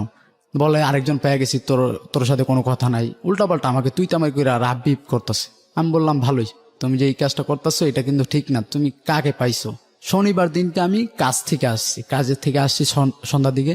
এর মধ্যে আরেকটা ফ্রেন্ড নাম হইছে অপু, কয় জুয়েলে তো তোর প্রেমিকার লগে এই জায়গায় এই যে বন্ধের ভিতরে কথা কইতেছে। আমি কি কস? জুয়েলের না ছোট বোন? কথাটা শুনে আমার অন্যরকম হয়ে গেছে, মাথার ভিতরে রক্ত উঠে গেছে, এই কাজটা কিভাবে হয়? এর মধ্যে আমি দৌড় দিয়ে গেলাম, যাই দেখি জুয়েলে আমার দিকে হাসতেছে। আমি বলি যে জুয়েল কি হয়েছে, তুই কি করছস? কয় লাখি তোর না, লাখি আমার। আমি শুনে কই জুয়েল ভাই তুই এই কাজটা কেমন করস? ও না তোর ছোট বোন আর আমি না তোর বন্ধুর কাছ থেকে এরকম নেওয়া কি ভালো? ঠিক আছে, আমি তো ওর পায়ে পড়ি ভাই, আমি বিশ্বাস হইতেছে না। ওর উপরে আমার এতটা বিশ্বাস যে লাখির উপরে, যে আমাকে ছেড়ে অন্য ছেলের কাছে যাইবো না। আমি ওর পায়ে ধরে বলি যে ভাই তুই একটু লাখির আনা, ওর সাথে আমার কথা হইতাছে না একদিন ধইরা, একটু আনা। ওর পাও ধরছি আমি। তারপর ও লাখি আমার ফোন ধরতেছে না, ব্ল্যাক লিস্টের নাম্বার। ও ফোন দিছে, লাখি বাসায় ঢুকবে তার আগেই ফোনটা বাজছে, বলে যে তুমি একটু আসো তো, সোহাগ এসে কান্নাকাটি করতেছে। লাখি সেই মুহূর্তে আবার আসলো, এই 10-15 মিনিটের মধ্যে আসলো। আয়শা বলল, আমি কি লাখি তুমি এই কাজটা কি করতে পারলাম, যে তোমার সত্যি ভালোবাসি, এখন আমি তোমাকে এই কথা বলছি যে তুমি বিয়ে করো না, বিয়ে করবা না, এর জন্য তুমি একটু লেখাপড়া করো, আমি কাজ বাজ শিখি, জীবনে যেন লাইফে কিছু করতে পারি। তারপর আমি ওকে বলতাছি, ও আমাকে বলে না তোকে আমি ভালোবাসি না, আমি ভালোবাসি জুয়েলকে। তারপর আবার আমি হাত দিরা বলি কি তুমি চলো বাসায় চলো, বাসা তো পাশাপাশি ঘর, বাসায় চলো। জুয়েলরা বলে নাকি ওরা নাকি আমি খারাপ কাজ করতেছি। আমাকে মনে করেন 8-10 জনে মিলা মারে, ইচ্ছা মতো মারে। লাখির সামনে লাখি আমাকে হাসে। আমি লাখি তুমি একবার বলো যে ভালোবাসি, তুমি এরকম কইরো না, ওদের সামনে একবার বলো, তাহলে ওরা আমাকে ছাইড়া দিবে। বলে না তোকে আমি ভালোবাসি না। হঠাৎ এরকম হইলো আমি বুঝতে পারি না, আমাকে মারে ইচ্ছা মতো। মায়েরা মনে করেন এই যে নাকের এখনো আমার হাড্ডিটা বেঁকা, ইচ্ছা মতো মারে আমাকে। এর ভিতরে আমি আগে আইসা, আমার শ্বাসছিরা আগে আইসা দাঁড়াইছি। তারপর আমি ওই রিস্কা থেকে করে নামাইলাম, চলো লাখি। আর এই অবস্থায়, ওই অবস্থায় আবার সবার সামনে বলে যে আমার কাছে লাখি চিকরিয়া বলে যে আমার সাথে খারাপ কাজ করতেছে। ওইখানে আবার সবাই মারলো আমাকে। ওইখানে আবার চেয়ারম্যান আসলো, আইসা বিচার করলো। তারপর আমি বললাম, চেয়ারম্যান জিজ্ঞেস করে ওকে চিনো, আমাকে বলতেছে তুমি ওকে চিনো। আমি ওকে জিজ্ঞেস করেন আমি চিনি, ও আমাকে চিনি কিনা। আমার ঠাস করে একটা চটকনা দিল। ততক্ষণে আমার বাবা আসছে, আইসা তারপর বলতেছে ও খারাপ, অবশ্যই আমার নামে বাজে কমেন্ট করতেছে। তারপর চেয়ারম্যান বুঝতে পারছে যে আমি একা, ওইখানে ছেলেরাও আমার দোষ দিতেছে, আমি একা। আমি বলি যে ওরকে তো আমি ছোট থেকে চিনি, আর ও আমার পাশের বাসায় থাকে এখনো, আগেও ছিল এখনো আছে। ও আমাকে ওই বিচারের মধ্যে বলে যে লাকি আমাকে চিনি না, বলে ওকে আমি ওকে চিনি না। ওইখানে তারপর বিচার টিচার করে আমাকে বললো যে আচ্ছা ওই মেয়ের সাথে তুমি আর কথা বলবা না। আমাকে 2-4টা চটকনা দিল। ওই চেয়ারম্যান 500 টাকা বাইর করে আমার বাবার পকেটে দিল, বললো যে ওরা ডাক্তার দেখেন। বুঝতে পারছি ব্যাপারটা, কেননা ব্যাপারটা বুঝতে পারলেও কিছু করা যাবে না। সবাই তো সাক্ষী দিতেছে ওর বিপক্ষে, ওর পক্ষে তো কেউ নাই। মেয়েটাও যদি ওর পক্ষে থাকতো যে চিনি, তাহলে একটা কথা ছিল। এখানে সবাই ওর বিপক্ষে, এখানে কোনো বিচারিত আপনার ছেলের উল্টা দিকে। পারতাম যে পুলিশ উঠে দিতে, কিন্তু আপনার গরিব মানুষ উঠে দিয়ে কি হবে। আমি কি করলাম, মেয়েটাকে ওর মতো আমার মতো আমি। তারপরের দিনই আমার খালু আসলো, আয়শা বলে যে এখানে থাকার দরকার নাই, মানিজ্য যেহেতু গেছে চল আমার বাসায় আয়শা থাকবি। এই যে মাদারটেক উত্তরপাড়া আর কি, যেখানে আমি ছোট থেকে বড় হয়েছি, ওইখানে আমি 1 মাসের মতো ছিলাম। কাজবাজ করতেছি, আবার রাজমিস্ত্রি কাজবাজ করতেছি। খালুর সাথে আমি বাস টানি, কাঠ টানি, ভ্যান গাড়িতে কাজ করতেছি। এর মধ্যে ও 1 মাস পর আয়শা, ওর ফ্রেন্ড এলাকা আছে, নাম হয়েছে খালেদা, ওর কাছে আয়শা কান্নাকাটি করতেছে। খালেদা আবার আমার দেখে বলে কিরে লাকির সাথে কি হয়েছে তোর। আমি কি হয়েছে, অনেক ঘটনা, এরকম মারামারি করছে আমাকে এলাকার থেকে, আমি আয়া পড়ছি শরমে লজ্জায়। ও আমাকে বলল যে আচ্ছা লাকি তো কান্নাকাটি করতেছে। আমি কি কস, লাকি কান্নাকাটি করতেছে। লাকি এখন তো আমার উপরে একটাই জিত, যে ও আমাকে মাইর খাওয়াইছে, ও আমাকে চিনে না, আমি ওরা মাইর খাওয়াম। লাগলে ও যদি ওরে একটু পঠায় নিয়ে তারপর ওই চেয়ারম্যানের কাছে বিচার করাম যে ও আমাকে চিনে না, এখন আমার কাছে আসছে কেন। আমার নিয়ত এইটা ভালোই। ও আসছে, দেখা করলাম, কথাবার্তা বললাম। তখন আমার সামনে দেখি জুয়েলের সাথে কথা বলে। আমি কই ভালোই, দিনকাল তো ভালোই চলতেছে তোমার, জুয়েলের সাথে কি বিয়ে ঠিক হয়ে গেছে? হ্যাঁ বিয়ে করবো। আমি কই ভালোই, বিয়ে করলে ভালো। আমাদের যদি একটাই, এর ভিতরে এই উত্তরপাড়া আমার বড় ভাই ছিল, বড় ভাইরা ছিল, আপু ছিল, বড় ভাইয়ের ফ্রেন্ড। তার আমি বললাম যে এরকম আমার মাইর খাওয়াইছে দেখেন। আপু উঠাই ওর একটা চটকনা দিল। কেননা চটকনাটা দেওয়ার পরে না আমার অনেক কষ্ট লাগলো যে ওর আমার জন্য একটা চটকনা খাইলো। আমি তারপর আপুর যে বললাম, আপু পাও ধরে বললাম যে আপু ওকে মাইরে না, লাগলে আমাকে মারেন। আপু আমাকে তখন বলল যে ছেলেটা সত্যি তোর এই মেয়েটাকে অনেক ভালোবাসে, এত মার খাওয়ার পরও একটা চটকনা দিলাম আর ও আমার পাও ধরতেছে। মেয়েটা কিছুই বলতেছে না, ও আমার পাও ধরতেছে। মেয়েটাকে একটা চটকনা দেওয়া মাত্র, ঠিক আছে। তারপর আমাকে সবাই ছেড়া দিল, ওকে আমি ছেড়া দিলাম। পরের দিন ও আবার দেখা করলো আমার সাথে। দেখা করার পর 8টা পর্যন্ত কথাবার্তা বললাম। এখন বলে যে আমি যদি বাসায় যাই আমার দাদি আমাকে মারবে। কেন মারবে? এই যে আমি রাত করে ফেলছি, মারবে। এটাও বলছে, ও বলতেছে। যখন বলছে তাহলে তুমি এক কাজ করো, দরকার নাই তোমার বাসায় যাওয়ার দরকার নেই, তুমি কি আমাকে বিয়ে করবে? হ্যাঁ। আমি আচ্ছা ঠিক আছে। আমার এক ফ্রেন্ডের গার্লফ্রেন্ডের বাসায় ওকে রাখলাম। তারপর আমি ওকে বললাম বিয়ে করবে কিনা। জি বিয়ে করবে কিনা। ও বললো হ্যাঁ বিয়ে করব। আমার ফ্রেন্ডের গার্লফ্রেন্ডের বাসায় ওকে রাখলাম। আমার বাসা তখন আমি তো আপনি কি খালুর করেন, কাছে পেশায় কি করেন? ওই যে রাজমিস্ত্রির কাজ করি। কখনো রেজা রাজমিস্ত্রির কাজ জি, করেন? হ্যাঁ। রাজমিস্ত্রির কাজ করি। হুম। তারপর ওইখানে রাখলাম 3 দিন রাখলাম। যেদিনকে আর কি যাবো ওর ফ্রেন্ডের, ওর আর কি ফ্রেন্ড, মেয়ে ফ্রেন্ড থাকে নারায়ণগঞ্জ, ওইখানে যাব। ওইখানে যে বিয়ে শাদী করে থাকবো ভালো। যেদিনকে যাব সেদিন এক ফর্ম আসছে আর কি, পুলিশের যে সোর্স থাকে। হুম। ও আয়সা বলে আর কি, দুইজনে কথাবার্তা বলতেছি মাঠের ভিতরে। আয়সা আর কি চাইছিল টাকা খাবে। এখন আমি তো এলাকায় থাকি, কেন টাকা খাবে, ঠিক আছে আমি বলতেছি কিসের টাকা। এর ভিতরে ও ফোন দিছে পুলিশ ফোন দেওয়ার পর আসছে, আয়সা ধরছে, আমাকে বলে যে কাজ দে। আমি বলি কিসের কাজ? বলে যে এই যারা মাদক ব্যবসায়ী তাদের ধরায় দেয়। আমি বলি এগুলো তো আমি খাইও না, আমি তো জানিও না, কিভাবে ধরা দিব। হুম। তারপর আমাকে সাইরা দিছে। আপনার সঙ্গে তখন আপনার গার্লফ্রেন্ড ছিল? জি জি, কোন গাড়িতে বসা, আমাকে Lucky. সাইরা দিছে, বলতেছে খুঁজান। তখন কিন্তু আমি যাইলে যাইতে পারতাম। আমি চিন্তা করছি যদি যাই, ওর উপরে যদি কোনো একটা খারাপ কাজ করে। ও লাকি তখন পুলিশের কাস্টডি? জি জি, আচ্ছা। গাড়িতে। তখন আমি যাওয়া আর হয় নাই, আমি আবার রিটার্ন ব্যাক আসছে। আমি বলি যে স্যার পাই না, আমার অনেক মারছে, ওর সামনে গাড়ির ভিতরে ঢুকে অনেক মারতাছে, ঠিক আছে। আমি কই অসুবিধা নাই, তুমি যেহেতু আসো মায়ের খেলেও। এর ভিতরে আমরা কেউ কারোকে ফোন দিই না। আমি চিন্তা করি আমি যদি আমার বাবা মাকে ফোন দিই, এই মেয়ের জন্য যদি আবার দেখে পুলিশে ধরছে, মানে তাহলে হ্যাঁ, এবং পাশে লাকি আছে বা এরকম জি, কিছু। তাহলে আমার অনেক অবস্থা খারাপ হইব। ও তারপর ফট করে ওর মার নাম্বারে ফোন দিল আর কি, সৎমা যেটা, ওই নাম্বারে ফোন দিল। ফোন দেওয়ার পর ওর সৎমা আসলো, ঠিক আছে। সৎমা ওর বাবা নিয়ে আসলো, থানায় নিয়ে গেল। এর ভিতর আমার নামে জিটি করে রাখছে ওর ফ্যামিলি থেকে। ওই যে 3 দিন ছিল বাহিরে, আমার নামে ও জিটি ওই করে 3 দিন পরের ঘটনা এটা? জি জি জি। ওকে। ওর বাবা আসছে, দাদি আসছে, ফুপু আসছে, মা আসছে। হুম। আইসা আমার নামে কেস করছে কি, নারী নির্যাতন, নারী শিশু অপহরণ। এটা জিডি ছিল? জি, আর কি 4টা ধারায় মামলা, ঠিক আছে, এরকম মামলা। এর ভিতরে আমি বলি লাখি, একবার কিন্তু তুমি আমাকে মার খাওয়াইছো, তখন বলছো চিনো না। আর এটা কিন্তু পুলিশ, ঠিক আছে, সরকারি লোক।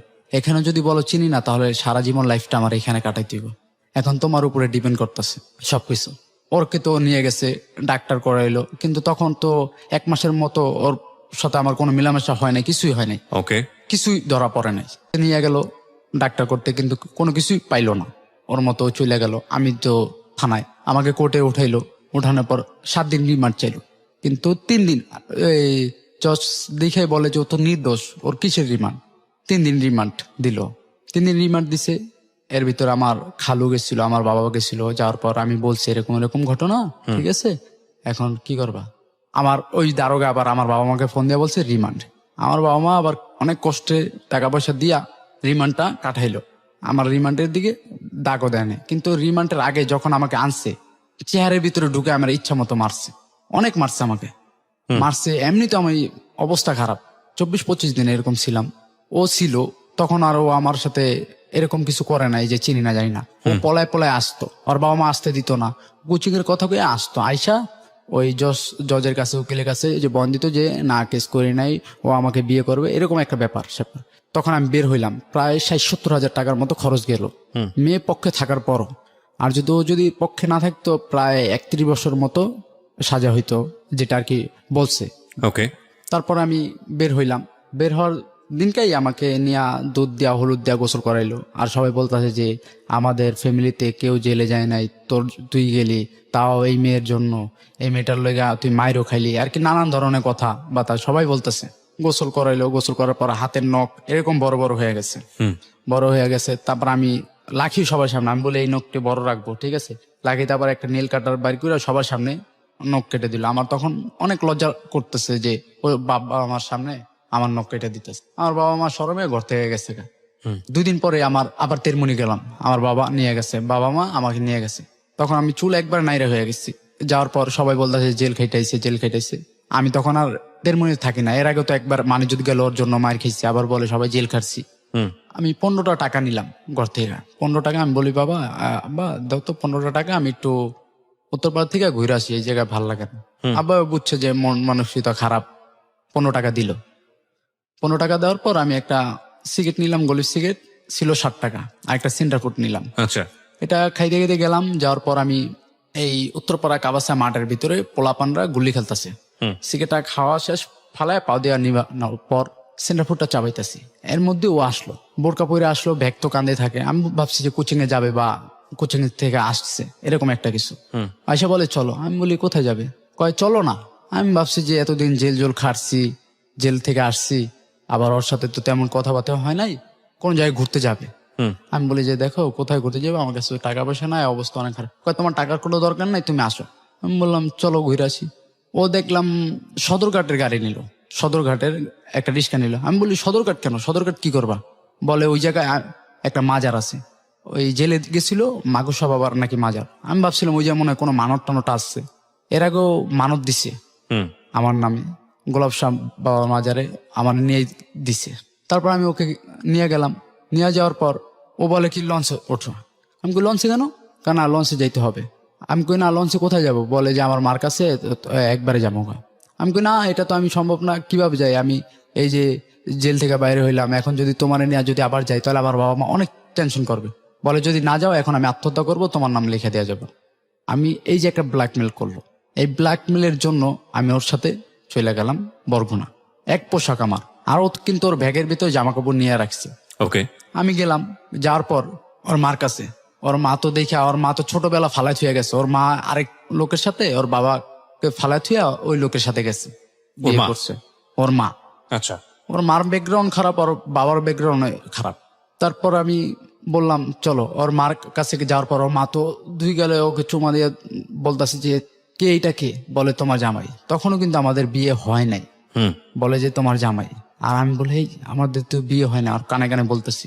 বলে তুমি যদি বলো যে তোমার বিয়ে হয় নাই তাহলে তোমাকে পাঠিয়ে দিব, আমার রেখে দিব, তুমি কি এটা চাও? আর তোমারে মারবো আর কি, আমার এই ভয়টা দেখায় মায়ের। তার আমি বললাম আচ্ছা ঠিক আছে। আর ওইখানে আমার খালুর বাড়ি ওইখানে, কিন্তু আমি ওইখানে চিন্তা করি এইটা নিয়ে যদি আবার যাই তাহলে এবারকার ঘর থেকে আমার বাইর করে দিব, পরিচয় দিব না কেউ। তারপর ওরকম ভাবে সবাই জানে বিয়ে হয়েছে, কিন্তু বিয়ে হয় নাই। ভালোই থাকতাছি।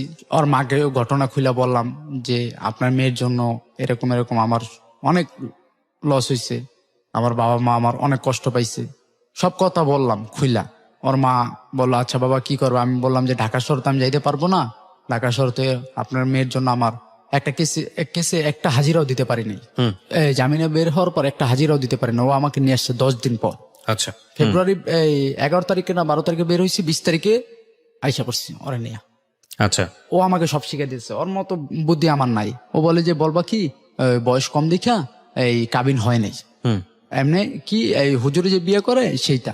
আমি বললাম আচ্ছা। আচ্ছা এইটাই ঠিক আছে। সবার কাছে এই কথাই বলতেছে। পরে এরকম চলতেছে, বলে যে নাকফুল কথা, বলে যে টাকা পয়সা তো এখন নাই, আর ও তো ডাইরেক্ট নিয়ে এসছে বিয়ে কইরা, ও কিভাবে নাকফুল কিনা দিবে?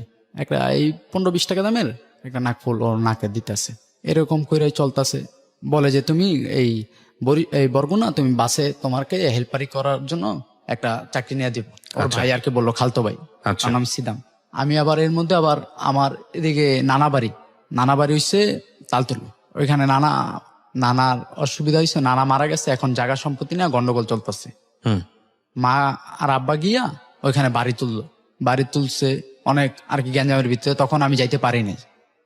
আমি এর মধ্যে গেলাম মান্ডা, আমার এক খালার বাসায়, ঢাকা আসলাম। খালার বাসায় গিয়া ওই কাজই করলাম, আবার রাজমিস্ত্রির কাজ করলাম। ওকে। এক সপ্তাহ থাকার পর আমার বড় বোন খালতো বড় বোন, তারও বিয়ে হয় না তখন। ও আমাকে টাকা দিল, 500 টাকা দিল। আর আমি কিছু টাকা জমায়া আবার রিটার্ন ব্যাক বরিশাল গেলাম, বরগুনা। যাওয়ার পর সবাইকে, আমার বাবা মাকে বললাম। বাবা মা বললো আচ্ছা ঠিক আছে, তুই এদিকে আসিস না, তুই পুলিশে ধরবো, অরেন বাইরে যাইব গা, তুই আইস না। আমি তখন মান্ডা গিয়া থাকলাম। মান্ডা থানা তো আলাদা, জি। আমার কেসটা তো হয়েছে খিলগাঁও থানায়। আমি তখন গেলাম মান্ডা গিয়ে আবার 2-1 দিন কাজ করার পর একদিন হয় না কাজ। আমার খালতো ভাই নাম সালাম, উনি আবার পিক আপ চালায়, ডিস্ট্রিক্ট পিক আপ, জ্যাক গাড়ি। ওনার সাথে হেল্পারিতে ঢুকাই দিল আমার খালা আর খালু, বলে এই কাজ কর। আচ্ছা। এরকম গাড়িতে থাকি 3 দিন 4 দিন পর আসি। অনেক শুকায় গেছি, চেহারা কালো হয়ে গেছে। গাড়িতে তো ঠিক মতো খাওয়া দাওয়া গোসল কোনোটাই নেই।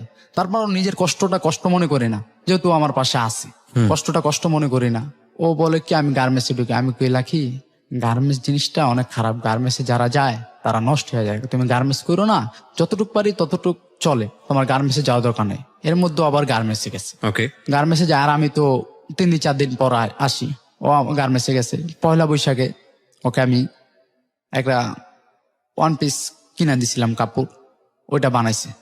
বানানোর পর অনেক সুন্দর হয়েছে। একদিন শুয়ে রইছি বিকালের দিকে, আমার খালা আর খালু ওর নামে বাজে বাজে কথা বলতেছে যে মেয়ে খারাপ, ভালো না, 2 দিন পর ছইলা যাবে, অমুক সেমুক। মানে ওর বাবা মা? না, আমার বাবা মা, আমার খালা খালু। আপনার খালাখালুর কাছে কি আপনি চলে আসলেন? জি, ওকে নিয়ে আর কি মান্নাত ছিলাম।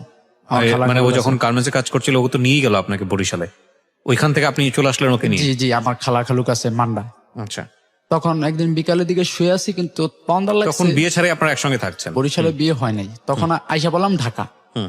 ঢাকা আসার পর হনুপা খালার সাথে দেখা করলাম। ওনারা বললাম যে খালা এরকম এরকম, সব উনি জানে। হুম।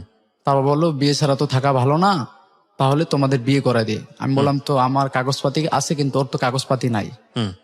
যেমন আমার জন্ম নিবন্ধন আছে, কিন্তু ভোটার আইডি কার্ড করছি, কিন্তু এখনো পাইনি। হুম। ঠিক আছে, এটা দেবে প্রাপ্তবয়স হইলে নির্বাচনের আগে। হুম। উনি বললো আচ্ছা ঠিক আছে, তাহলে এক কাজ করি, একটা হুজুরে না বিয়ে করে দিই, যেটা আল্লাহর বিধানে আছে, উনি বলল। হুম। তারপর উনি এই কাজটা করলো। এখন তো কাবিন তো হয় নাই, গেলাম ওইখানে। আর কেউ আর আমি আইসা, এটা কেউ জানে না, ওই খালা জানে। আর এটা কখনো বলিও না, যদি বলি তাহলে ওই ওই হনুভা খালা আর কি ডাকি খালা পাড়াপড়শি হিসাবে, ওনার উপর অনেক জ্বর যাবে, এর জন্য ওনার কথা কখনো বলি নাই। ওকে, তো বিয়ে করলেন আপনারা বাবা মার পরামর্শ ছাড়াই, নিজেরা নিজেদের মতো করে বিয়ে করা? জি। তারপর? তারপর ওই খালার কাছে ছিলাম একদিন বিকালের দিকে আর কি, চোখ বোঝা কিন্তু কান সজাগ। বলতাছে আমার খালার খালু যে মেয়ে ভালো না, মেয়ে 2 দিন পর ছাইরে যাবে, আর কি বাজে বাজে কথা বলতেছে। আমি এটা শুই না, হুম। আমি উঠলাম। উঠার পরে ও সন্ধ্যার দিকে আসছে। আসার পর আমি কই চলো, এই জায়গায় থাকবো না, খালা খালুর সামনেই চলো। আইসা বললাম কি ছোট খালার কাছে। ছোট খালা তখন থাকে এই যে যার কাছে আমি ছিলাম, ওই যে বললাম 1 মাস আমাকে যে নিয়ে আসলো মাদারটিক উত্তরপাড়া, ওনার বাসায় আসলাম। হুম। আইসা বললাম যে ওই জায়গায় থাকবো না, আর এই যে কি হয়েছে, ও তো আমার সাথেই আছে, পুলিশ ধরলে তো আসছি। এখানে আবার ওনার সাথে আবার কাজ শুরু করলাম, ওই ভ্যানগাড়ি দিয়া কাঠ বা সেগুলা টানাটানি বিল্ডিং থেকে নামাই। 3-4 দিন থাকার পরেই ওনার রুমে, এর ভিতরে একটা রুম খালি হয়ে গেছে, বলে যে তোরা আলাদা থাক। আলাদা হয়ে গেলাম। আর তেমন থেকে আমার বাবা মা দেখলো, সবকিছু মাইনা নিল, যে ছেলে বড় ছেলে, যে কোনো একটা ভুল করছি মাইনা নিছে, ভালোই চলতাছি ফিরতাছি। এর ভিতরে গার্মেন্টস করে। আমি কই তুমি গার্মেন্টস কইরো না, ও গার্মেন্টস করে। গার্মেন্টস করলে সমস্যাটা কথা, আপনার তো পরিবারে পয়সা আসতেছে। আস্তে আস্তে, কেননা ও গার্মেন্টস করলে অনেক জায়গায় শুনি যে গার্মেন্টস করলে গার্মেন্টস মেয়েরা অন্য ছেলেদের সাথে চলে যায়। এই আশঙ্কা থেকে আপনি গার্মেন্টস করতে না করতেন? জি জি জি, এটাই আর কি ভয় পেতাম আমি সবসময়। ও গার্মেন্টস করতেছে কন্টিনিউ, ভালোই, যাও তুমি যদি করতেছো করো, করতেছে ভালোই। 1 মাস কি 1.5 মাসের মধ্যে আমার বাবা মা তেরমুনি থেকে আইসা পড়ছি, আমাদের সাথে থাকবে। আমি বলতেছি আব্বা মা, ও গার্মেন্টস যা আমি কাজ করি, খাওয়া দাওয়া ঠিক মতো হচ্ছে না, ঠিক আছে, প্রতিদিন আইসা ও আসে মাঝের মধ্যে 10টা 9টার দিকে, রান্না বান্না করতে খাওয়া দাওয়া করতে করতে প্রায় 12টা, আবার সকালবেলা কাজে যাই। ও সকালবেলা উঠে অনেক কষ্ট হয়ে যায়, তোমরা আইসা পড়ো, একসাথে থাকি। একসাথে আইসা পড়লাম। ওই বাড়িতে 1 মাসের মতো ছিলাম। তারপর নিলাম গোরান আরেক জায়গায় বাসা, গোরান আদর্শ স্কুলে, ওইখানে বাসা নিলাম, বড় রুম, একই সাথে থাকতাছি। তখন আমি 3 মাসের মতো আমি বেকার ছিলাম, কোনো কাজ বাজ পাইতাছি না। 3 মাসের ভিতর 3 দিন আমি রং মিস্ত্রির সাথে কাজ করলাম। এর মধ্যেই এক বড় ভাইয়ের সাথে কথাবার্তা বললাম, হসপিটালে কাজ নিলাম, জি। মগবাজার। তখন আপনার ফ্যামিলিতে আপনার বাবা মাও থাকে? জি জি, Okay. মগবাজারে একটা হসপিটালে জব নিলাম, ইনসাফ বারাকা কিডনি অ্যান্ড জেনারেল হসপিটাল। ও হসপিটালে কাজ নিলাম কি ক্লিনার, যে আর কি বাথরুম পরিষ্কার করার, ঝাড়ু দেওয়ার, সব দেওয়ার, এই কাজটা নিলাম। হুম। কাজটা নিচ্ছি, করতেছি। একদিন দেখাই আমার অনেক অভুক্তি লাগছে, খাওয়া দাওয়া ঠিক মতো না। তারপর আমি চিন্তা করলাম, এখন যদি এই কাজটা যদি না করি, 8 ঘন্টা পার্ট টাইম, তাহলে তো আর কোনো কাজ বাজও দেখতেছি না, তেমন টাকা পয়সা আসবে না, দরকার নেই, এত কষ্ট দরকার নেই, এই কাজটাই করি। আর মুখের দিকে তাকাই যে করতেছি, কাজ করতেছি। এর ভিতরে আমার বাবা মা আবার গেল গ্রামে, যাওয়ার পর জায়গা নিয়ে গন্ডগোল চলতেছে। এখন আমরা তো যাইতে পারি না, আমি, আমার ছোট ভাই আর আমার ওয়াইফ আর কি লাখি, 3 জনে ছিলাম। অনেক কষ্টে সময় যাইতেছে। আমি বেতন পাই আর কি 1 মাস পর পর। এর ভিতরে বেতনটা পাইছি, এর ভিতরে ওনারা চলে গেছে। এখন একটা মাস যে কিভাবে চলতে হইব, অনেক কষ্টের ভিতরে চলতেছি। বেতন পাইলাম, ও কাজ করতেছি। ও তখন মালিবাগ গার্মেন্টসে চাকরি করে। ও রাত্রে 10টা আসে, 11 আর কি 10টার দিকে ছুটি দিলে 11টা বেজে যায় আস্তে আস্তে। তারপর রান্না করো, তারপর খাও, অনেক কষ্ট হয়ে যায়। তারপর আমি বললাম যে তুমি গার্মেন্টসে করো না। বলে না, আমি গার্মেন্টস করব, আমি নিজে প্রতিষ্ঠিত হব। আমি বললাম আচ্ছা যা, তোমার যেটা ভালো লাগে তুমি করো। এরকম করতেছে। আমার বাপ মা 1 মাস থেকে আসছে, ওই সবকিছু মিটিয়ে দিয়ে আসছে। আসার পর আমি বলতেছি, মার কাছে বলতেছি, মা আর ওই যে গার্মেন্টস করতেছে, এটা তো ভালো হইতেছে না, মানুষ খারাপ বলতেছে। আরো 10 জনে বলতেছে, যে আমার ফ্রেন্ড সার্কেল বলতেছে যে তোর বউ গার্মেন্টস করে, তুই কি করস, তুই তো এই যে কাজ করস, গার্মেন্টস করে কি লিগা, বেটা বউ খাওয়াইতে পারস না, বিয়ে করছিস কি লিগা, আর কি নানান কমেন্ট করে। যারা যারা দেখে শুনে নানান কমেন্ট করে। আবার যারা বুঝে তারা বলে যে অভাবের সংসার, দুইজনে মিলেই তো করলে কি হয়েছে, আগায় যেতে পারবে। আমরা তো তেমন বড় লোক না যে একজন চাকরি করলো আরেকজন বইয়া বইয়া খাইলো। অনেকে যারা বুঝে তারা এই কথা বলে, আবার অনেকে বুঝে না, বলে যে গার্মেন্টস করে কেন, খাওয়াইতে পারস না, নানান কমেন্ট। আমি কি এর কথা বুঝি, কানে নেই না। আর লাখে আমাকে বলে যে তুমি কোনো ফ্রেন্ড সার্কেলের সাথে চলবা না, একলা একলা থাকবা। আমি সারাদিন কি করি, একলা একলা থাকি। যে সময় আমি 8 ঘন্টা তো ডিউটিতে যাওয়ার পর ডিউটি কইরা বাসায় এসে বসে থাকি। আর ওর যে ফ্রেন্ড যে মারুফ, ও আমার ফ্রেন্ড, ওর সাথে কথাবার্তা বলি আমি। এর ভিতরে আবার একটা ডান্সের একাডেমি নিছিলাম আমি, হাসান, মারুফ, 3 জনে মিলে। ওইখানে যাই আমি বসি, আড্ডা দিই। আর ওরা, এই হাসান হইছে ডান্সার, ও ডান্স শেখায় ছাত্রদের। এরকম করে চলতেছে। লাকি বলে তুমি যাইবা না, আমি ডান্স আমি করি, করে তো ওরা, আমি দেখি, আমি এগুলা করব না, তুমি চিন্তা করো না, আমি ডান্স করব না। ভালোই চলতেছে। এর মধ্যে আমার হাসানের একটা ফ্রেন্ড, নাম হইছে নিশি আক্তার মিম, বাহিরে থাকে। ওর সাথে একদিন আফতাবনগর গেছিলাম। আফতাবনগর যেয়ে একটা গ্রুপ ফটো তুলছিলাম। তখন আমাকে এই ফটোটা ওই মেয়েটাকে দেখাইছে, বলে যে এই ছেলেটাকে, বলে যে সোহাগ, আমার ফ্রেন্ড। ও আবার একদিন ইমুতে কথা বলতে বলতে আসছে। তখন আমি একাডেমিতে বসা ছিলাম। এর ভিতরে আইসা বললো যে এই সোহাগ আছে, কথা বলবা তুমি? বলে হ্যাঁ দাও। তখনই ওর মধ্যেই 1 থেকে 1.5 ঘন্টার মতো কথা বললাম। কথা বলার মধ্যেই ওই মেয়েটাকে আমার ইমো নাম্বার, তারপর কন্ট্যাক্ট নাম্বার, সবকিছু, ফেসবুক আইডি নাম্বার সবকিছু দিয়ে দিলাম। দেওয়ার পর আমি তো ভাবছি ফ্রেন্ড হিসাবে কথা বল। আমি তো জানি যে আমার বিয়ে হয়েছে, হাসান ওরা তো বলবেই, বইলা দিছি আমি, এটা তো জানি। কিন্তু ওরা বলে নাই আসলে যে আমার বিয়ে হয়েছে, এটা বলে নাই। মেয়েটার সাথে কথাবার্তা বলি, প্রতিদিন মেয়েটা ফোন দেয়। মেয়েটার বাড়ি ফরিদপুর। এই কথাবার্তা বলি। একদিন আমার একটা সমস্যা ছিল, আমি বললাম যে একটা সমস্যা পড়ছি, ঠিক আছে, কি সমস্যা? আমি বলি কিছু টাকার দরকার ছিল। বলে কত টাকা? আমি বলি না, আপনার কাছ থেকে আমি টাকা নিব কেন? আমি আপনি করে বলি, উনি আপনার করে বলে টাকা নিব কেন? বলে যে না, টাকা নেন, কি হয়েছে, আপনি আমার ফ্রেন্ড না? আমি ফ্রেন্ড হইলো কি, আপনার কাছ থেকে তো আমি টাকা নেব না। অনেক জোর জবরদস্তি করে ওই হাসানকে দিয়েই টাকা দিল আমাকে, 5,000 টাকা। 5,000 টাকা দিল। এইটা আবার লাখি শুনছে। শোনার পর তো আমার সাথে তেমন আর কি আগের মতো কথাবার্তা বলে না, কিরকম জানি অন্যরকম চলতেছে। ওকে। আমাকে দেখলেই কেমন জানি করতেছে, বলে যে তুমি তোমার সাথে কথা বলবো না, তুমি অন্য মেয়ের সাথে কথা বলো। আমি বলি না, ফ্রেন্ড, ওর সাথে আমি কি কথা বলবো? ও আমার ফ্রেন্ড, হাসানের ফ্রেন্ড, তুমি জিজ্ঞেস করো, তোমার ফ্রেন্ড তো হাসান, জিজ্ঞেস করো। তার নাম কি ছিল ফরিদপুরের যে মেয়েটা? নিশি আক্তার মিম। নিশি আক্তার মিম। ওকে, বলুন তারপর। নিশি আক্তার মিম থাকতো বাইরে, সৌদি আরব, যেটা আর কি আমাকে বলছে, আমি তো দেখি নাই, বলছে। আপনি মেয়েটার সঙ্গে কেন এই ধরনের সম্পর্কে যাওয়ার দরকারটা কি, যেখানে আপনি বিবাহিত, যেখানে আপনার ওয়াইফ আছে ঘরের মধ্যে, এবং আপনার ওয়াইফ সেটা জেনেও গেছে, দরকার কি ছিল এই ধরনের সম্পর্কে যাওয়ার জন্য? আমি তো আর কি গেছিলাম ফ্রেন্ড হিসাবে কথা বলার জন্য। মানে প্রয়োজনটা কি, সেটা তো আপনার স্ত্রীর অনুমতি না দিলে আপনি করতে পারেন না।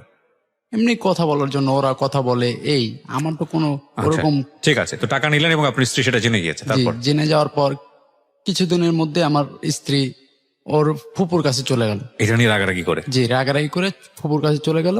15 দিনের মতো ছিল। আমি আর যাই নাই, খোঁজ খবর নেই নাই। জানি তো এখান থেকে এখানে আর কি কাছাকাছি 5 মিনিটের পথ। জি। আমি যাই নাই। ওর কখনো ফোন, ও তখন ফোন চালাইতো না। আমি যাই নাই। আমার বাবা মা রাগ করতেছে, আমাকে গালমন্দ করতেছে যে যা নিয়ে আয়, রাগ হইছে, তুই গেলে আসবে। আমার বাবা একদিন বলছিল, আমার বাবার কথা শুনে নাই, বলে যে আপনার ছেলেকে পাঠান। আমি পরে গেছি, যে ওকে বললাম চলো, ও আসবে না, তারপরও জোর করে নিয়ে এসছি। আচ্ছা। নিয়ে আসার পর হঠাৎ করে একদিন একটা মোবাইল কিনলো। মোবাইল কেনার পর আমি বলি তোমার ফোন দরকার? বলে যে আমি চাকরি করি, এত রাত বিরাতে আসি, ফোন দিলে ভালো না, কখন আসবো কখন যাব, এটা তো ভালো। আমি আচ্ছা ঠিক আছে, যেটা তোমার ভালো লাগে। হঠাৎ করে দেখি ওর তো আইডি কার্ডও নাই, 2টা সিম কিনছে। বললাম তুমি সিম কিনলা কিভাবে? আইডি কার্ড তো নাই, এখন তো রেজিস্ট্রেশন করা লাগে আইডি কার্ড, সিম কিনতে। বলে যে আমার বান্ধবী দিছে। আমি বলি তোমার বান্ধবী তোমাকে সিম কিনে দিল নিজের আইডি কার্ড দিয়া? এরকম বান্ধবী কেউ আছে? সিম তো একটা পার্সোনাল জিনিস। এখন বলে না, দিছে। তখন আমার মনে একটু সন্দেহ হইতে লাগলো যে একটা মেয়ে আর একটা মেয়েকে চিনে না জানে না, গার্মেন্টসের মাধ্যমে পরিচয় হয়েছে, আর সিম কিনে দিল নিজের আইডি কার্ড দেয়া। তখন থেকে আমার একটু সন্দেহ হয়েছে। তার আমি বললাম যে সত্যি মেয়েটা দিছে? বলে যে হ্যাঁ, মেয়ে দিছে। আমি আর অতটা কেয়ার করি নাই, আমি তো ওকে বিশ্বাস করতাম। ওকে। হঠাৎ করে একদিন ওর ফোন টিপতেছি, দেখি কি নাম্বার, কয়েকটা নাম্বার দেখলাম অচেনা নাম্বার। আমি বললাম এই নাম্বার গুলা কার? বলে আমাকে একটা বড় ভাইয়ার নাম্বার, আরেকটা চিনি না, আরেকটা বলে যে ওই রং নাম্বারে ফোন দিচ্ছে, আরেকটা বলে যে যেখান থেকে সিম কিনছি ওই ছেলে ফোন দিতেছে, এরকম ডিস্টার্ব করে। আমি কই তুমি আমাকে এগুলা বলছো একবারও? কয় না বলি নাই, ভাবছিলাম এমনি চলে যাবে। আমি কই তুমি বলছো ওদের যে তোমার বিবাহিতা? বলে না বলি নাই, বলবো। আমি কই তুমি বলো নাই বলবে চলে যাবে, এটা কেমন ধরনের কথা? দাও আমার কাছে দাও, আমি ফোন তোমার নেওয়ার দরকার নাই। আমি সেদিন আর ফোন দেই নেই। এরকম আস্তে আস্তে আমি সেদিনকে ওই ছেলেটাকে ফোন দিলাম। ফোন দেওয়ার পর ছেলেটা আমাকে বলল, হ্যাঁ ভাই আমি কথা বলছি। আমি বলছি ও তো আমার ওয়াইফ হয়, আপনি কেন কথা বলতেছেন? সিম কিনছে তার জন্য কি অপরাধ? আপনি যে নাম্বার নিয়ে ফোন দিবেন, আপনার অপরাধ হচ্ছে না? এসব কথা আমি বলতেছি। তারপর ওই ছেলেটাকে আমি অনেক কথা বুঝাইলাম। তারপর আমি বলছি যে পুলিশের কাছে ফোন দিব, পুলিশের কাছে ফোন দিয়ে আপনার নামে জিডি করব, অনেক কথা বললাম। ছেলেটা ডরে আর ফোন দিল না। আচ্ছা। আর আমি বললাম এই টাকার নাম্বার, বললো যে বড় ভাইয়ের নাম্বার। কোন বড় ভাই? বলে অফিসের বড় ভাই। আমি অফিসের বড় ভাইয়ের নাম্বার তোমার কাছে থাকবে কেন? তখন কি আপনার ওই মিমের সঙ্গে যোগাযোগ আছে, কথাবার্তা বলছেন? না, কোনো আচ্ছা। কথাবার্তা বলি না। ওকে। তারপর আমি বলতেছি এরকম কেন? ও আমাকে বলতেছে যে বড় ভাই এমনি রাখছি, আরেকটা মেয়ে কথা বলে আর কি, আমাকে নানান অজুহাত দিল। আমি ওইটাই আর কি বুঝলাম, ওরা আমি বিশ্বাস করি যেহেতু বুঝলাম। ভালোই, প্রতিদিন রাত্রে 11টার নিচে আসে না বাসায়। আচ্ছা। 10টা ছুটিয়ে বলে যে আস্তে আস্তে 1 ঘন্টা লাগে। আমি বলি এত দেরি হয়, তুমি এক কাজ করো, গার্মেন্টস করার দরকার নেই, থাকো। আপনি কি করতেন তখন পেশা? তখন আমি যে হসপিটাল চাকরি করতাম, আচ্ছা। হসপিটালে চাকরি করতাম। আমি বললাম যে তোমার এটা করার দরকার নাই, এখন তো আমার বাবা মা আছে, আমার ছোট ভাই কাজ করে মার্কেটে, ঠিক আছে, আমার আব্বা আমার মা তো কাজ করি, তোমার দরকার নাই, তুমি ঘরের কাজ সামলাও। আমার মাও বলছে এই কথা যে তুই ঘরের কাজ সামলা, আমি তো বাইরে কাজ করি, কি হয়েছে? ও বলে না, ও আর কি ঘরের কাজটা করতে ডরায় যে সবার কাজ করতে হবে, রান্না বান্না করতে হবে, থালা বাসন ধুতে হবে। বলে না, যেমন ওই অফিস থেকে আসার পর ও যদি একটু থালা বাসন ধুইতো, ওর কাছে অনেক কষ্ট লাগতো, বিরক্ত ফিল করতো। ওকে। যেমন মাঝের মধ্যে অফিস থেকে আসার পর থালা বাসন ধোয়ার পর ও খাইতো না, না খেয়ে শুয়ে থাকতো। আমি আসতাম, আমার তো মাঝের মধ্যে 2টা থেকে 10টা ডিউটি, আমার আস্তে আস্তে 1 ঘন্টা হয়ে যেত 11টা। মাঝের মধ্যে আমি এসে বলতাম, আব্বা মা বলতো যে ও খায় নাই। কেন খায় নাই? তোর জন্য। আমি তার যে খাওয়া দাওয়া করো, না খাওয়া দাওয়া করবো না, পেটে খিদে নাই, কিন্তু সারাদিন কাজ করে আসছে, কেন খাবা না? খাইবা না।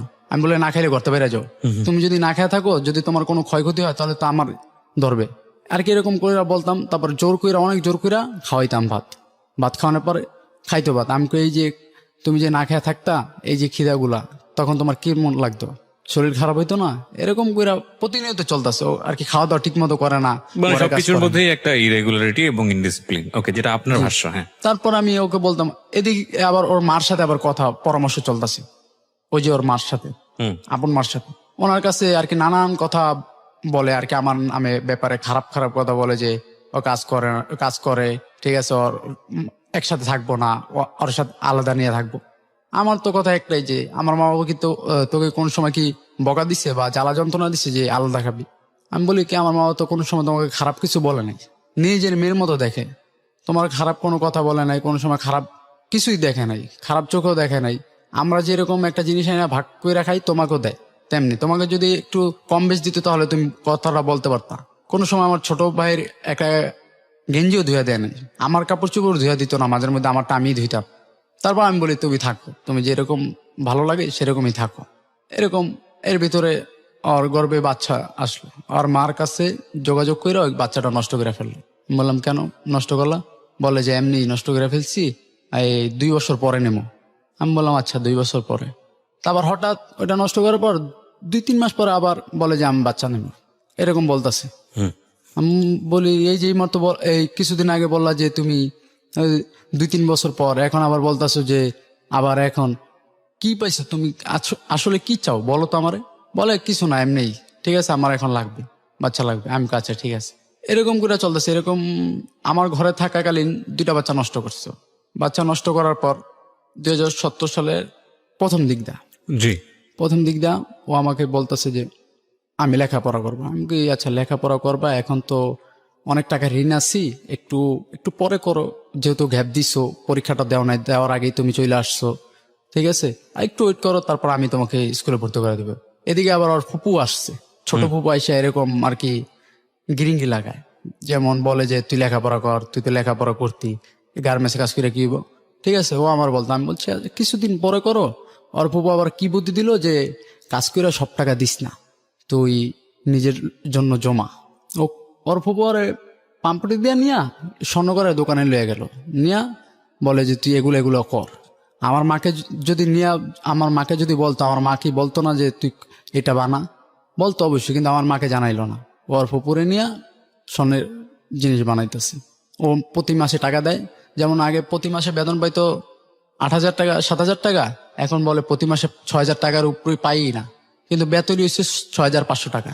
এটা আমি জানি, কিন্তু আমার মা বলছে যে 6,000 টাকা। আমি একটা জিনিস যেটা বুঝতে পারছি, আপনাদের সংসারের মধ্যে বিভিন্ন রকমের টানাপোড়েন শুরু হয়েছে। জি জি, তারপরে আমরা ইন ডিটেলে না যাই, কারণ এগুলো শুনতে খুব নাস্টি লাগে এই কারণে যে কম বেশি সব পরিবারই এই ঘটনাগুলো ঘটে, কিন্তু sound not good. Another thing is that যে এই বিষয়গুলো নিয়ে যদি ভবিষ্যতের দিকে একটা নেগেটিভ কিংবা একটা খুব বড় রকমের ইম্প্যাক্ট তৈরি হয়, তাহলেই এটা একটা ঘটনা। নইলে এগুলো আসলে প্রত্যেকটা সংসারই কম বেশি হয়, কি শিক্ষিত কি অর্ধশিক্ষিত কি মূর্খ, হোয়াট এভার ইট ইজ, প্রত্যেকটা সংসারেই এই ঝামেলাগুলো আছে। জি বলুন। আর কি ওর ফুপু আর কি আস্তে আস্তে ওরে খারাপ পরামর্শ দিতে থাকে। স্বামী স্ত্রীর ভিতরে ঝগড়া লাগতেই পারে, যেমন ও বেশিরভাগই ঝগড়া লাগে ও খাওয়া দাওয়া করবে না। সবচেয়ে ভয়ানক ভুলগুলো আসলে এই থার্ড পার্টি থেকেই হয়। ওকে, যখন এই জিনিসগুলোকে লাই দেওয়া হয় বা একপাক্ষিকভাবে একটা ডিসিশন নেওয়া হয়। যাই হোক, বলেন। ও বেশিরভাগই বলে যে খাওয়া দাওয়া করবে না, তখনই আমার জিত উঠে যায়, তুমি খাওয়া দাওয়া করবা না কেন? তখন মনে করেন আমি অনেক চেষ্টা করি খাওয়া দাওয়ার কথা, খাওয়া দাওয়া করে না। আমার মা বাবার সামনে আমাকে গালাগালি দেয়, বাজে ভাষায় গালাগালি দেয়, আমার কলা ধরে খামচি দেয়। ঠিক আছে, আমার মা বাবা দেখা লজ্জা পায় ঘরতে জায়গা। তারপর আমার পরে বলে যে কিরকম বিয়ে করলি দেখা শুই না, আমগোর সামনে তোর গায়ে হাত দেয়। তারপর আমি আপনি বলি, নিশ্চয়ই বসে থাকতেন না, আপনিও তো গায়ে হাত দিতেন। তারপর আমি বলতাম, দিতেন কিনা বলেন, জি সত্য দিতাম। কথা বলতেন। জি হ্যাঁ। জি সত্য কথায়। তারপরে এরকম চলতেছে, আমি ওকে খাওয়ানোর চেষ্টা করি অনেক, খাওয়া দাওয়া করে না ঠিক মতো। ওর মার কাছে বলে, ওর মা বলে আইসা পর আইসা পর, ওর মার কাছে এরকম বলে। তারপর আমি আবার ফোন দিয়ে বলি যে আম্মা আপনার মেয়ে তো এরকম করতেছে, কি করব? বলে যে কি করবা, তুমি তো দেখা নিছো। আমাকে আর কি সুন্দর বুঝে বলে, কিন্তু ওদিক দিয়ে আবার উনি আবার ওনার মেয়েকে কুপরামর্শ দেয়, এরকম বলতেছে। তারপর ওনার দেশে আবার গেলাম, ওকে। এই যে কুরবানি ঈদের পরে গেলাম, গেছে কুরবানি ঈদের পরে ওনার কাছে গেলাম। যাওয়ার পর ঘুরে আসলাম, দেখলাম ভালোই, সবকিছু ভালোই চলতেছে। আসলাম কোরবানি, হ্যাঁ, যাওয়ার পরে ওর মা বলতেছে কি হয়েছিল, কি গ্যাঞ্জাম হয়েছিল? আমি কই না, এমনি আর কি, দুজনের ভিতরে আর কি খাওয়া দাওয়া করে না ঠিক মতো, কিরকম জানি হয়ে যেতেছে দিনে দিনে। যেমন আগে যতটা মনে করেন বুঝতো, এখন বুঝে না, মনে হয় কি ওই সব ঘরের ভিতরে আর কি ওর ওর কাছে আমি মাথা নোচু করে থাকবো, এরকম একটু বুঝান। বলে আচ্ছা ঠিক আছে বুঝাবো। ওর মা আমার সামনে দেখলাম ওকে ধমক দিল, ঠিক আছে, কিন্তু ওর মার সামনে ধমক খেয়ে মাথার নিচু করে আবার যেরকম সেরকম নিয়ে আসলাম।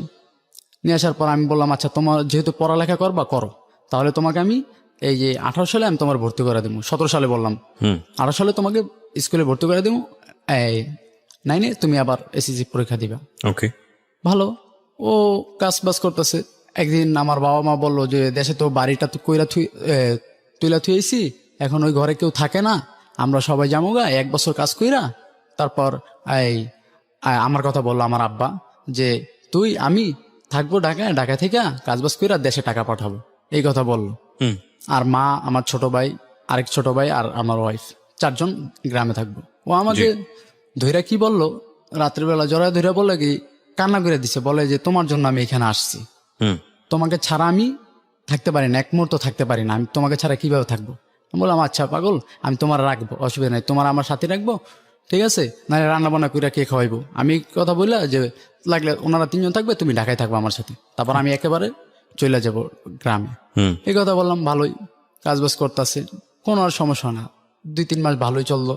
আরেক বাসা নিলাম, আরেক বাসা নেওয়ার পর দেখি খালি বলতেছে ওর ভাইয়ের মুসলমানি যাইতে হবে। ওকে। এই যে ফেব্রুয়ারি, ওর ভাইয়ের মুসলমানি যাইতে হবে। আমি বললাম আচ্ছা যাবো, অসুবিধা নেই। বৃহস্পতিবার দিনকা 14-15 তারিখ সম্ভবত, বলতেছে ভাইয়ের মুসলমানি শুক্রবার দিনকা অনুষ্ঠান যাইতে হবে। আমি বললাম যে 2-1 দিন পরে করান, আমরা একটু সমস্যার ভিতরে আছি, আমি তখন চাকরি করি, যে বেতনটা পেলি তারপর ওকে। ভালোই। কিন্তু ও বলে যে বৃহস্পতির দিনকে যাবে। আমার বাবা মা বলতেছে যে বৃহস্পতির দিনকে তো ছেলের বউ আর ছেলেকে বাইরে হুম। পাঠানো যায় না আর কি। তারা নাকি বলে কি নিয়ম নাই যে বৃহস্পতির দিনকে বাইরে বাইরে যাওয়া ভালো না। এখন আমি যাইতে চাইতেছি না, ও বলতেছে যাইব, যাবে। আচ্ছা ঠিক আছে, আমি আব্বা আমারে বললাম কি হইব, কপালে যা আছে তাই হইব, যাক যাম। এর ভিতরে আমার খালুরে ফোন দিল, ফোন দিয়ে বলে যে বাস আছে। খালু আবার বলে যে বাসের অবরোধ। বাসের অবরোধ যেহেতু বলছে, ও মনে হয় কি পাগল হয়ে গেছে গা, ওর গ্রামে যাইতেই হবে। হুম। তখন প্রায় 2টা থেকে 2:30 বাজে। সকালবেলা রান্না বান্না করছে, তারপর খাইলাম, নুডলস রান্না করলাম, খাইলাম। দুপুরে পোলাও আর হচ্ছে গা মুরগির গোস পাক করছে। এখন ও না খেয়ে হাঁটা দেওয়া শুরু করছে। আমি এর ভিতরে হাত দিছি খাবো, হাঁটা দিয়ে হাত দিছি খাবো। আমি বলি খাও, যাবো লঞ্চে করে যাবো, অসুবিধা নাই। বলে যে টাইম নেই, 5টার দিকে ছাড়বে। ও আমাকে এইসব কথা বললো। আমি কই না, তুমি খাও, খাওয়ার পরে একসাথে যাই। বলে না এখন যাইতে হবো। তারপর আমি 2টা চটকনা দিছি। আমি কই পাগল হয়ে গেছো গা, যেহেতু বলছি আজকে যামু, যেমন হোক যামু, খাও। বলে না খামো না, এই যে গেলাম আর কোন সময় আমার আনবি না। আমার এমনি কথা বলে গেল যে এই যে গেলাম আর কোন সময় আনবি না। এর ভিতরে আমি খাইতেছি, আমি বুঝছি যে এত বড় ব্যাগটা নিয়ে কিভাবে যাইবে। গেটের সামনে গেছে, গেটের সামনে আমার ছোট ভাই আসছে। আসার পরে বলে কি দেশে যাইবেন, তাহলে ভাই কয় তোর ভাই আইতাছে, ব্যাগটা আমার একটু সামনে নিয়ে দে। গাড়ি গেছে, ব্যাগটা নিয়ে দিল। কয় আসে না তো, কয় আসতেছে। আমি ওদিকে দিয়ে কিন্তু খাইতেছি। আমার ছোট ভাই এসে বলে কি রে ভাই তুই যাস না কি লিগা, ভাবি তো ওই জায়গায় দাঁড়া রইছে। আমি কই আর তুই দিয়েছস? আমি কি কষ্ট করলি? আমি নগদ ফোন দিলাম, আমার নাম্বারটা ব্ল্যাক লিস্টে ফেলাই দিছে। হুম। আমার আব্বুর নাম্বার দিয়ে ফোন দিলাম, ওইটা ব্ল্যাক লিস্টে। একটা SMS করলাম দাঁড়াও, কোনো দাঁড়া দেয় না, রিক্সা লিয়া সদরঘাট গেল। একলা একলা একলা গেল গা ভালো। পরের দিন আবার আমার বাড়িতে গেছি, আমার নানা বাড়িতে আর কি। ওইখানে গেছি, যাওয়ার পর 3 দিন না 4 দিন পর আমি ওকে ফোন দিছি। পাশাপাশি গ্রাম, ঠিক আছে। 3 দিন না 4 দিন পর আর কি, নদীর এই পার এই পার আমি ফোন দিছি। ফোন দিয়া বললাম কোথায় আছো তুমি, কেমন আছো? আমাকে বাজে ভাষায় গালাগালি করলো। আমার নাম্বার তো ব্ল্যাক লিস্টে। আমার আর কি ভাই সম্পর্ক ভাগনা হয়, মামা হয় আর কি, ছোট তো ভাগনা। ওর নাম্বার দিয়ে ফোন দিছি, আমাকে বাজে ভাষায় গালাগালি করলো। আমি ওনাকে বললাম, আপনাকে গালিগালাজ করলো? জি, বললাম যে তুমি গালাগালি করো কেন? অনেক গালাগালি করতেছে। নগদ ফোনটা কেটে দিলাম। কেটে দেওয়ার পর ওকে আমি আর ফোন দিই না। আমার ভাগনাটা বললো মামা কে এরকম গালাগালি করলো? আমি বলি না কেউ না, একজন চিনবি না। বলে কি মামি? আমি হ্যাঁ একটু রাগ করছে তো এর জন্য, ওরা নিয়ে আসি না, ও একলা একলা আসছে তো এর জন্য। আচ্ছা ভালো। এর মধ্যে 15 দিন আমি থাইকা আসলাম। আর ওদিকে আমার আব্বু আম্মু একটু জায়গা কিনবে, জায়গা নিয়ে একটু ভেজাল হচ্ছে। আমি বলি কি আমি ঢাকা যাই গা, এখানে আমি থেকে কি করবো, তোমরা থাকো আমি যাই ঢাকা গিয়ে দেখে কাজ বাজ করতে পারি কিনা। গেলাম, ঢাকা আসলাম। আইসাই আমি 2 দিন পর আমি ওকে ফোন দিলাম। আমার নাম্বারটা দেখি ব্ল্যাক লিস্ট থেকে উঠেছে। ফোন দিলাম, লাকি তুমি কোথায়? বলে আসি তো এই ঢাকায়। আমি ঢাকায় আসো, তাহলে তুমি বাসায় আসলা না কেন? কয় কার বাসায় আসবো, কোথায় আসবো? আমি বললাম আমার বাসায়। কেন, তুমি চিনো না বাসা কোথায়? বলে না আমি তো আসবো না। তুমি কেন আসবা না? কি হয়েছে তোমার? বলে কি হয়েছে মানে? আমি তোমার বাসায় আসবো না, আমি তোর ভাত খাবো না। তো তুমি তো তুই গেছে। হুম। বলে যে তোর ভাত আমি খাবো না। আমি কি করছি, তুমি আমার ভাত খাইবা না? এটা কি বলো না বলো। বলে যে না তোর ভাত আমি খাবো না, আমি থাকবো না। কেন থাকবা না? না ভালো লাগে না, তুই ভালো না। তোর বলছিলাম যে আমি গেলে আর আনবি না আমারে। আমি বললাম কি বলো না বলো, এগুলো তো ঝগড়ার ভিতরে হয়, তাতে তুমি কি এরকম চলে যাইবা? কোনো কথা আছে এটা? ওরে বলতেছে, ও আমার কোনো কথাই শুনতেছে না। ফোনটা কেটে দিল। যাও, ফোনটা কেটে দিছো, ভালো হয়েছে। আবার আমার বাবা মা 15 দিন পরে আসলো। 15 দিনে আসার পর আমি আবার ফোন দিলাম। ফোন দেওয়ার পর সেদিন 1.5 ঘন্টার মতো কথা হইলো। আমি অনেক বুঝাইলাম, আমার বাবা মাকে দিলাম, আমার বাবা মাও বুঝাইলো, কিন্তু আসে না। ও টোটালি আসে না, বলে যে আসবে না, আপনার ছেলেকে বিয়ে করে দেন। আমার বাবা বলে কি এটা তুমি কি বলো, ছেলেকে বিয়ে করে দেবো মানে? বলে যে হ্যাঁ বিয়ে করে দেন, ওর সাথে আমি ভাত খাবো না, ওর সংসার করবো না, এই কথা বলে। তখন আমার বাবা মা বলে এই মেয়ে যে এরকম, তাহলে দরকার নেই, তোর আনা দরকার নেই। আমি বললাম আচ্ছা চাও, আনা দরকার নেই। এর ভিতরে আমি আবার এক জায়গায় কাজ নিলাম, সাউন্ড সিস্টেমের কাজ নিলাম, মগবাজার অফিস। ওইখানে বাসায় তেমন একটা আসি না, ওর কথা বলে সবাই, আমি আসি না। আমি বলে আইসা কি করব, ওর কথা বলে, ওর এখানে অনেক কিছু আছে, জামা কাপড় এগুলো দেখলে মনে পড়ে, আসে না। এদিক দিয়ে আমি যদি শোতে থাকতাম, যেমন 3 দিন 4 দিন 2 দিন শো করি, তখন আমার বাবা মা ফোন দেয় ওর নাম্বারে। ওকে। ফোন দেওয়ার পর ওরা আব্বা মা বলে যে তুমি কোথায় আছো, আসো। বলে যে আমি আসবো না, আপনার ছেলেদের বিয়ে করে দেন। আমার বাবা মার সাথে রাব ভিপ করে। আমার বাবা মা বলে না। আমার আব্বা এমন সরল যে মোবাইলের নাম্বার ডিলিট করতে পারে না, শুধু ফোন দিতে পারে আর রিসিভ করতে পারে। তখন আমি যা দেখি এই নাম্বারে ফোন দিচ্ছি। আমি বলি তুমি লাকিরে ফোন দিছিলে কেন? কয় না এমনি ফোন দিছিলাম। আমি আবার জিজ্ঞেস করলাম কি হয়েছে, ফোন দেওয়ার পর কি বলছে? বলে এই রাব ভিপ করে যে বিয়ে করা দিতে ধরে। আমি এইসব কথা তোমারে বলছে? আচ্ছা তুমি ওরা আর ফোন দিও না। রোজার ভিত্তে আমি ফোন দিছি, বলে আসবে না। আর এদিক দাম ওরে যে চিনে অনেক মানুষে বলে যে ওর বিয়ে হয়েছে। আমি বলে আপনার পাগল হয়ে গেছেন, ওর বিয়ে হয়েছে, ও কেন বিয়ে করবে? আর ও তো আমার ডিভোর্সও দেয় না, বিয়ে করবে কেমনে? হ্যাঁ, আপনারা উল্টাপাল্টা কথা বললেন না, যান আপনাদের কাজে আপনারা যান। এইসব কথা আমি খালি বলতেছি। সবাই ওদিকে বলে বিয়ে হয়েছে। আমার তো বিশ্বাস হয় না যে ও বিয়ে করবে না, কেননা একদিন তো আমাকে বলছে যে তোমার জন্য আমি এখানে আসছি, তোমাকে না দেখে থাকতে পারি না। আমি তো এই কথাই, এই ঈদের দিনকা, রোজার ঈদের দিনকা আমার নাম সোহাগ। ও আয়সা বলে ঈদের দিনকা নামাজ পড়ে আসছি, নামাজ পড়ার পরে আয়সা বলে বৈশা রইছি। আয়সা বলে তোর তোর ওয়াইফ তো আমার বাইকনার লগে বেঁকে গেছে। চিনতেন আপনি সোহাগকে? সোহাগকে চিনতাম, ছোট থেকে ফ্রেন্ড। ওকে। ও আয়সা বলে আমার ভাগনার সাথে বেঁকে গেছে। আমি কই কি কস না কস, কি কস না কস? কয় হ্যাঁ। আমি কই উল্টা পাল্টা কথা কইস না, তোর কিন্তু আমার মাইর দিমো। তো বিয়ে করছে? কয় কারে জানি বিয়ে করছে। আর কি ওনার মুখ দিয়ে জিজ্ঞেস করার জন্য বলে লাকি। কয় লাকি কি বিয়ে হয়েছিল? হ্যাঁ। কয় বিয়ে হয়েছিল। কয় কার লগে? কয় সোহাগ নামে একটা পোলার লগে। আমার আর কি এটুক শোনাইলো। আমি ওই ছেলের ফোন দে, ওই ছেলের কাছ থেকে শুনবো যার সাথে বিয়ে হয়েছে। ওই ছেলের ফোন দিছে, ধরছে। ছেলের অন্য আরেকটা ছেলে ধরছে, ধরে বলে যে এই খোকনের বউ কই? খোকনের বউ কই মানে? খোকনে তো বিয়ে করা নাই, দেখেন কেউ জানতে দেয় না বিয়ে করে না। কয় খোকনে তো বিয়ে করছে জানি। কয় মেয়ে আমার রুমমেট, আমি জানি না বিয়ে হয়েছে, আপনি জানেন? কে বলতেছে? ওই যাকে ফোন দিছে, মানে যাকে ফোন দিছে সে হলো খোকনের রুমমেট আর কি বলতেছে যা। ওকে। বলে যে আমার রুমমেট, আমি জানি না আপনি জানেন বিয়ে হয়েছে। আমি তারপর বিশ্বাস হইলাম কি বিয়ে হয় নাই, ফ্যাক্ট, মিথ্যা কথা বলতেছে। আমি বললাম হয় বেটা কি উল্লাপাল্লা কথা, ঈদের দিনকে বেটা মন মেজাজ খারাপ করে দিতেছিস, বেটা যা কাজে যা। আর আপনি কি জানতেন আগে থেকে যে ওই ছেলেটার সঙ্গে এরকম সম্পর্ক আছে? না না, এইসব আমি কিছুই জানতেন না? কিচ্ছু জানতাম না। ওরা অনেক বিশ্বাস করতাম, বললাম না। তারপর এরকম চলতেছি ফিরতেছি, এদিক দিয়ে শুনি আর কি আশেপাশে মানুষের কাছে শুনি যে না ওর বিয়ে হয়েছে, নানান ধরনের নানান কথা বলে।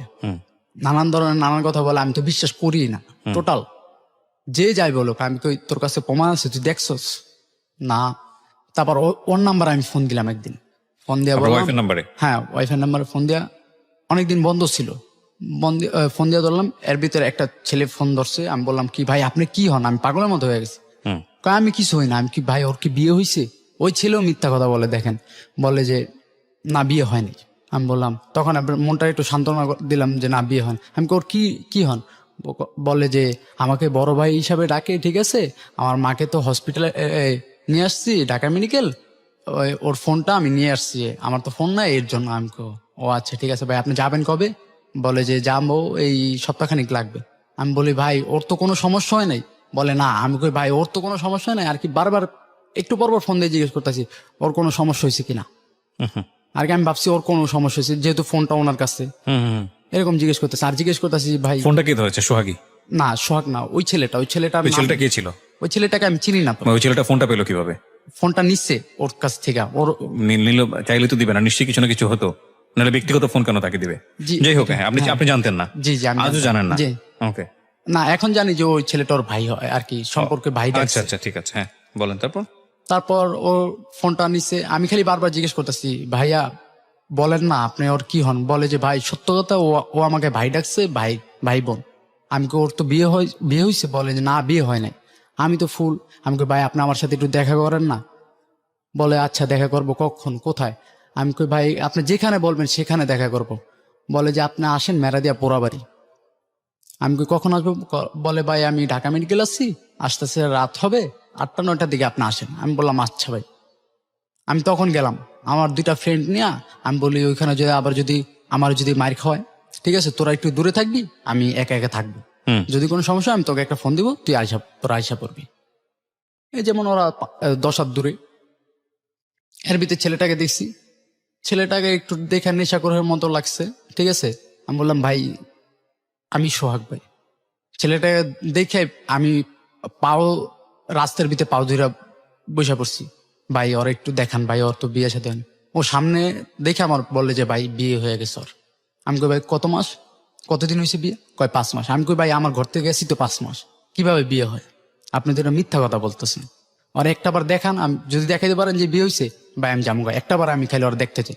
ওপেন রাস্তার ভিতরে আমি পাও ধরে বসে রয়েছি। আমার বন্ধুরা দেখা ওরা দূরের থেকে কইতাছে যে পাওটা সার। ঠিক আছে, ওরা সামনে এইসব ওরা উঠাইতে পারতেছে না, কান্নাকাটি করতেছে। বুঝতে পারছি আপনি খুব ইমোশনাল হয়ে গেছেন। জি।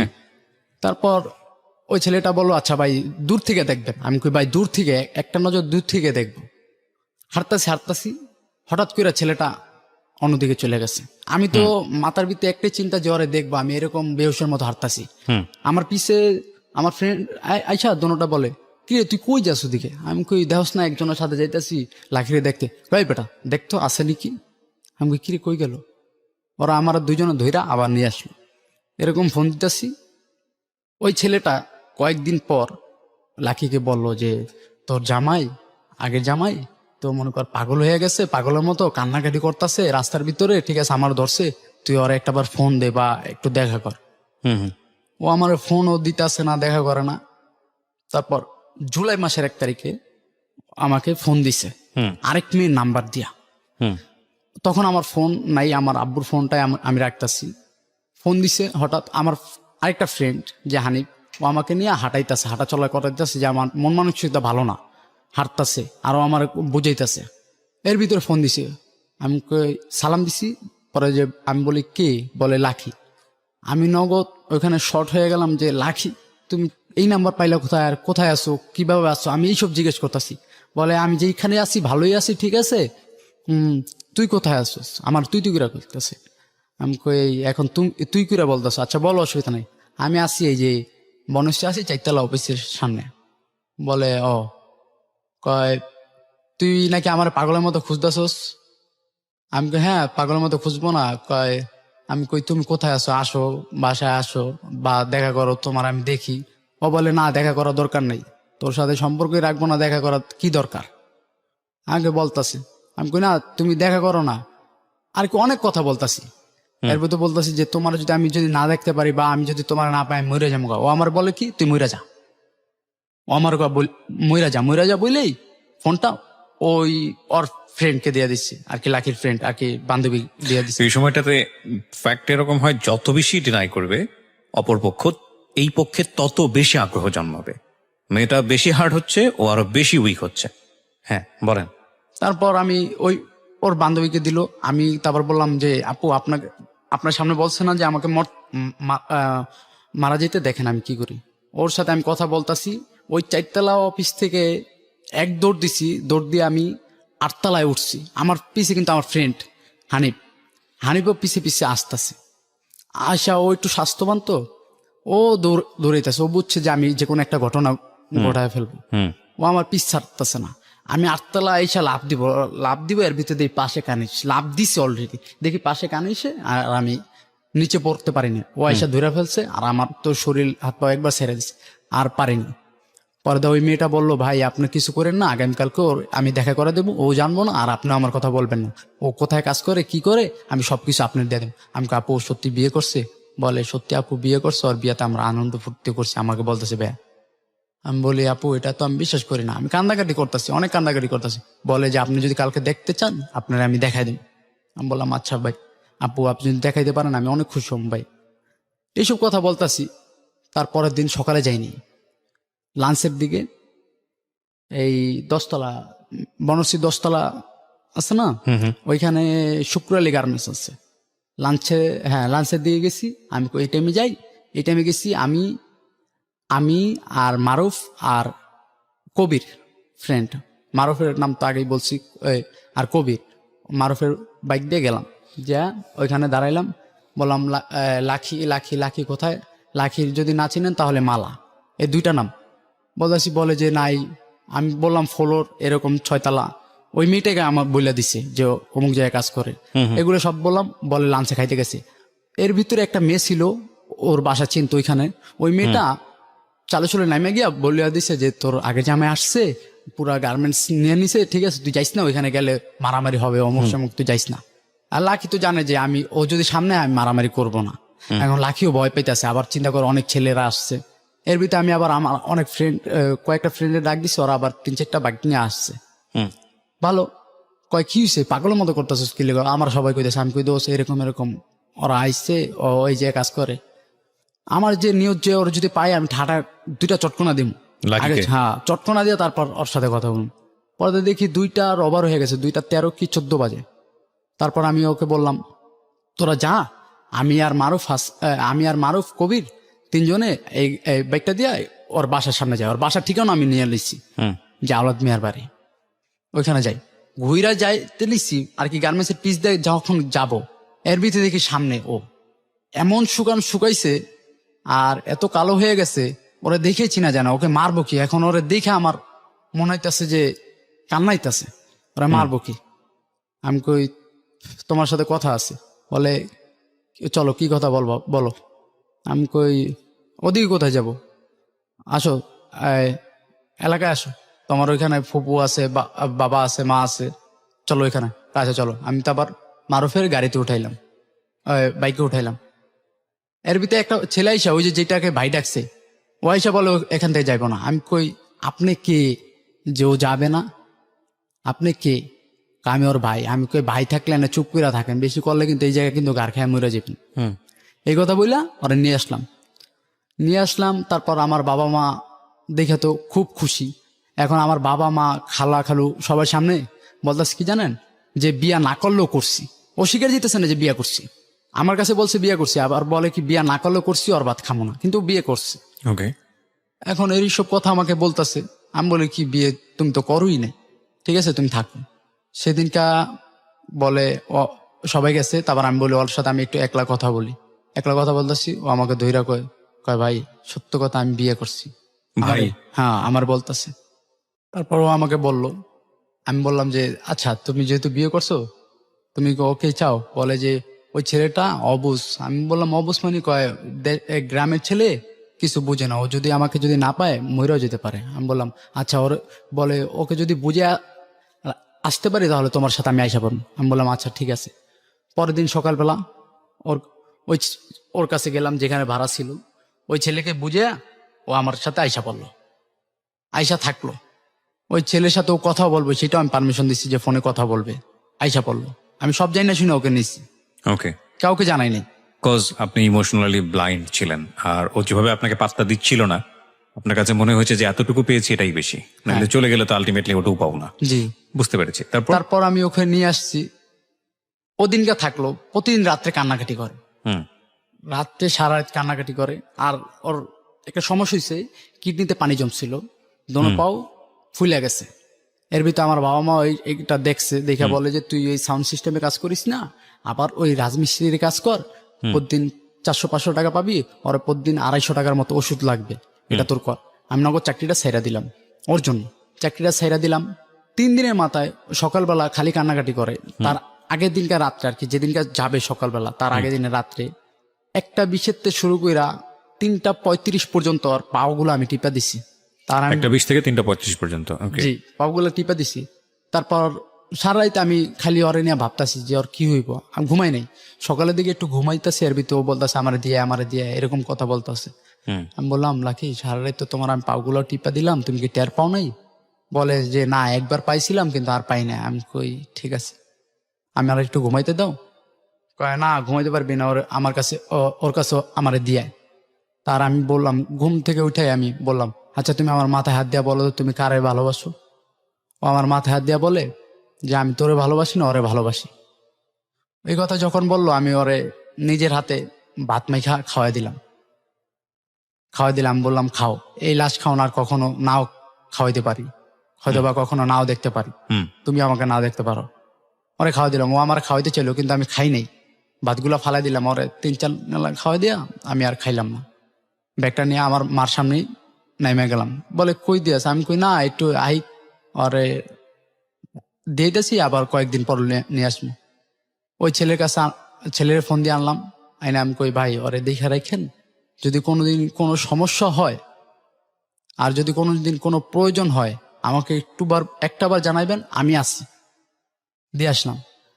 যখন ও আমার কাছ থেকে 100 বছরের মতো দূরে গেছে, আমার চোখটা খালি পানি পড়তেছে, খালি কান্না করতেছে। আর আমি ডাক দিয়া বলি, লাখি ভালো থাকিস, লাখি তুই ভালো থাকিস, তুই ভালো থাকিস, তুই ভালো থাকিস। ও আমার পিছে তাকায়, আর ওই ছেলেকে পায় এত খুশি হাসতাছে। আমি বললাম, লাখি তুই ভালো থাকিস, পিছ থেকে কান্না করতেছি।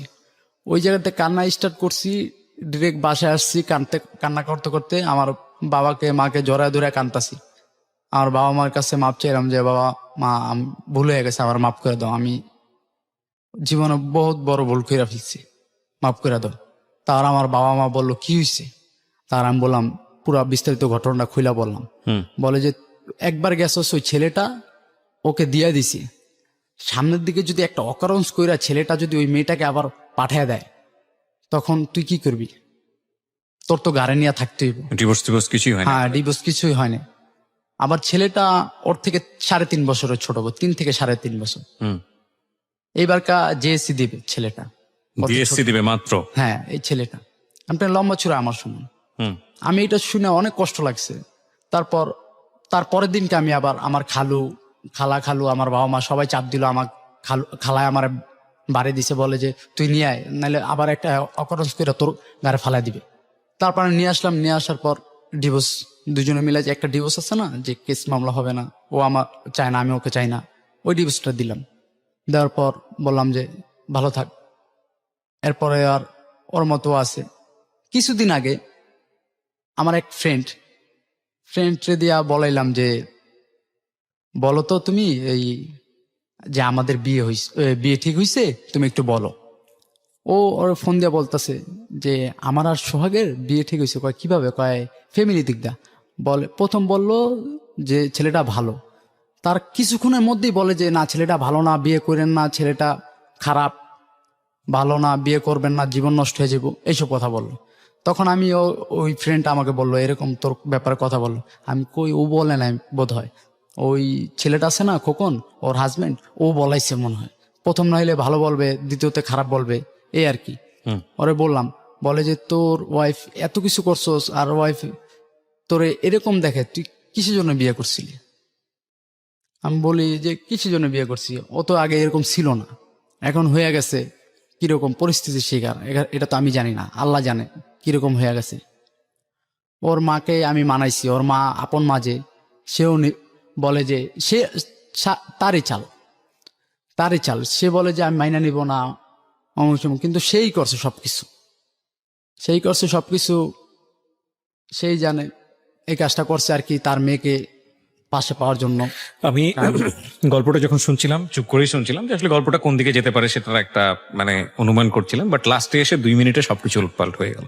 That is the ultimate message of the story. আসলে নতুন করে বলার কিছু নেই, কারণ যারা জীবন গল্প শোনেন তারা আসলে বোঝেন যে আমি জায়গাটা কি বলতে পারি। দেখুন, ওরা আগাগোড়াই খুব সাধারণ একজন মানুষ, আমার আপনার মতোই, এবং এই কামড়া কামড়ি, গালি গালাস, চিল্লা চিল্লি, হাতে হাত মানে হাত তোলা, এগুলো প্রত্যেকেরই সংসার জীবনে কম বেশি হয়ে থাকে। খুব স্বভাবগত চরিত্র থেকেই আমাদের এই জিনিসগুলো আসে। বা যদি নাটকে এরকম হয় যে হাজবেন্ডের গায়ে ওয়াইফ একটা স্ল্যাপ দিয়েছে বা থাপ্পড় দিয়েছে, বা ওয়াইফ হাজবেন্ডকে দিয়েছে, পরবর্তীতে সংসার ভেঙে গেল, বিষয়টা আসলে এরকম না। রিয়েলিটি আরো বাস্তব। মারামারি হয়ে দাঁত দুধ ভেঙে এক্সট্রিম পর্যায়ে যায়, বছরের পর বছর চলতে থাকে, তারপর হয়তো ডিভোর্স জায়গাতে যায়, ইভেন তাও হয় না অনেক সময়। তো আমার জায়গাটা থেকে আমার যেটা মনে হয়েছে, exceptional is one kind of hardest reality, এবং ওই জায়গাটায় কিছু না কিছু শেখার আছে। তো সেদিক থেকে আমি যেটা বলবো যে এটা একটা অসাধারণ জীবন গল্প। মাত্র 2 মিনিটেই পুরো জীবন গল্পটা অন্যরকম একটা মোড়ে চলে গেল। খুবই স্বাভাবিক। প্রত্যেকটা মানুষের জীবনে যেসব ঘটনা ঘটে সেরকম কিছুই, এবং শুনতেও বেশ বোরিং লাগছিল। মনে হচ্ছিল একদম কি রকম কি কেন প্রচার করছি গল্পটা, আসলে এক ধরনের ন্যাস্টি টাইপ স্টোরি। বাট লাস্টে দেখেন, তো এই কথাটাই বলছিলাম, মানে অসাধারণ মানুষ খোঁজার জন্য বনে বাদুরে যাওয়ার দরকার নাই, হ্যাঁ ঋষি মুনি কবির কাছে যাওয়ার দরকার নাই। অসাধারণ মানুষগুলো না আমাদের চারপাশেই থাকে। অসাধারণ মানুষগুলো ওই ফুটপাতে বসে থাকা একজন ভিক্ষুক, সেও হতে পারে। অসাধারণ মানুষ সে যে কেউ হতে পারে, যাকে আপনি হয়তো চেনেননি, ওই যে বাসের মানুষটি হতে পারে। অসাধারণ মানুষ ওই পানি দেওয়া মানুষটি হতে পারে। সে অসাধারণ মানুষ খোঁজার জন্য আমাদের ওই বইয়ের মোটা মোটা বইয়ে বিশাল বিশাল জীবনী পড়ার দরকার নাই। অসাধারণ মানুষরা আপনার চারপাশেই আছে, প্রতিটি মানুষই অসাধারণ মানুষ। শুধু আমরা ওই অসাধারণ দৃষ্টিটা দেখি না বলে। আজকে কথা বলতে বলতে হঠাৎ করে মনে পড়ে গেল, আপনি একটা মজার জিনিস খেয়াল করবেন, এই বিষয়টা আমিও খেয়াল করেছি যখন রাস্তায় বের হই। আপনি প্রত্যেকটা মানুষের চেহারার দিকে তাকিয়ে দেখবেন, 99% মানুষের ভ্রু কোঁচকানো। বিলিভ মি, এই ঢাকা শহরে 99% মানুষের ভ্রু কোঁচকানো। ফেসের দিকে তাকালে মনে হয় চরম বিরক্ত, ফ্রাস্ট্রেটেড এবং ভয়ানক রকমের টেনশনে আছে, কিংবা সে কিছু পছন্দ করছে না, এরকম একটা অভিব্যক্তি নিয়ে রাস্তায় হাঁটছে। এর মধ্যে 2-1 দেখবেন যে কোন রিল্যাক্স আরামসে হাঁটছে। এই 2-1 এক্সেপশনাল। এরা এরা বস্তুত জীবনটাকে মেনে নিতে পেরেছে, এরা পারিপার্শ্বিক সমস্যাটাকে মেনে নিতে পেরেছে। আর বাকি সবাই we are fighting for the fate. আমরা ফাইট করে যাচ্ছি, যে কারণে আমাদের চেহারা এই বিষয়গুলো ফুটে ওঠে। তো আমি এই কারণেই বলছিলাম যে আমাদের মধ্যেই অসাধারণ ব্যাপারটা আছে, আমাদের প্রত্যেকের মধ্যেই আছে। শুধু যদি আমরা মেনে নিতে শিখি, শুধু যদি আমাদের মেনে নিতে শিখি, আমরা হতে পারে এরকম যে আমরা জীবনে খুব টাফ টাইম পার করছি, এবং আমরা জীবনে হয়তো খুব কঠিন সময় পার করছি। যেমন ও যখন দিক বিদিক কোনো কিছু চিন্তা করেনি, রাস্তার মধ্যে মানুষের পা জড়িয়ে ধরেছে। যে মানুষটা ঘরের মধ্যে ছিল, যার সাথে মারামারি পর্যন্ত করেছে, সেই মানুষটাকে পাওয়ার জন্য সে এক নজর দেখার জন্য পা ধরেছে। আবার এই মানুষটাই যখন ঘরের মধ্যে এসে সমস্ত কিছু কম্প্রোমাইজ করে যখন সে স্বীকার করলো যে না, অ্যাকচুয়ালি সেই ছেলেটাকে লাভ করে না, তখন এই মানুষটাকে সে গুছিয়ে অন্য কারো হাতে তুলে দিয়ে আসছে। একজন হাসতে হাসতে চলে গেছে, একজন কাঁদতে কাঁদতে ফিরে আসছে। এই যে রিয়েলিটি, এই রিয়েলিটিটা মেনে নেওয়াটাই হচ্ছে মনুষ্যত্ব। আমরা যেন প্রতিটা মানুষকেই এই রেসপেক্টের জায়গাটা থেকে দেখি। কারণ খুব স্বাভাবিকভাবেই ওই ভ্রু কুচকানো মানুষগুলো যখন আরেকটা মানুষের মুখোমুখি হয় যে কোনো কেসে, তখন ভেতর থেকে খারাপ ব্যবহারটাই বের হয়ে আসে। ঠিক ওই মুহূর্তে আপনি যদি চিন্তা করেন যে এই মানুষটা, যে মানুষের সঙ্গে আমি খারাপ ব্যবহার করছি, এই মানুষটা জীবনে অসাধারণ কিছু করেছে, নিশ্চয়ই করেছে, তাহলে দেখবেন যে ওই মানুষটার সাথে আপনার খারাপ ব্যবহার করাটা খুব ডিফিকাল্ট হয়ে যাচ্ছে। যদিও বিষয়টা কঠিন, কিন্তু প্র্যাকটিস করতে দোষ কি। ভালো থাকুক আমাদের এই অসাধারণ মানুষগুলো। আজকের ঈদের দিনে এরকম একটা সাদামাটা গল্প মাত্র 2 মিনিটেই অন্যরকম হয়ে গেল।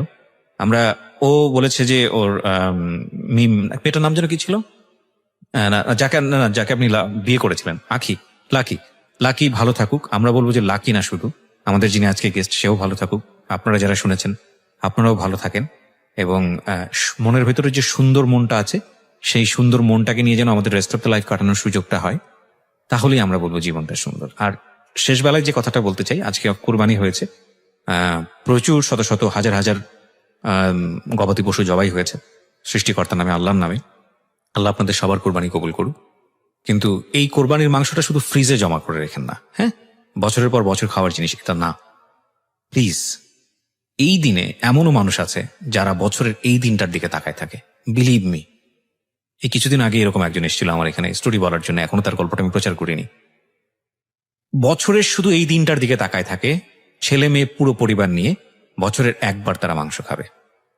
আপনি, আমি জানি আজকে কোরবানি করে ফ্রিজের মধ্যে মাংস ঢুকে গেছে, যারা আমার এই অনুষ্ঠানগুলো শুনছেন তাদের সবার প্রতি আমার রিকোয়েস্ট, অন্তত এরকম একটা পরিবারকে আপনি খুঁজে বের করেন, অন্তত একটা পরিবারকে খুঁজে বের করে প্লিজ তাদেরকে অন্তত 1 সপ্তাহ, মানে অন্তত 2 বেলা বা 3 বেলা, 1 সপ্তাহ যদি সম্ভব না হয়, তারা যেন পেট পুড়ে মাংস খেতে পারে, এই ব্যবস্থাটা করেন।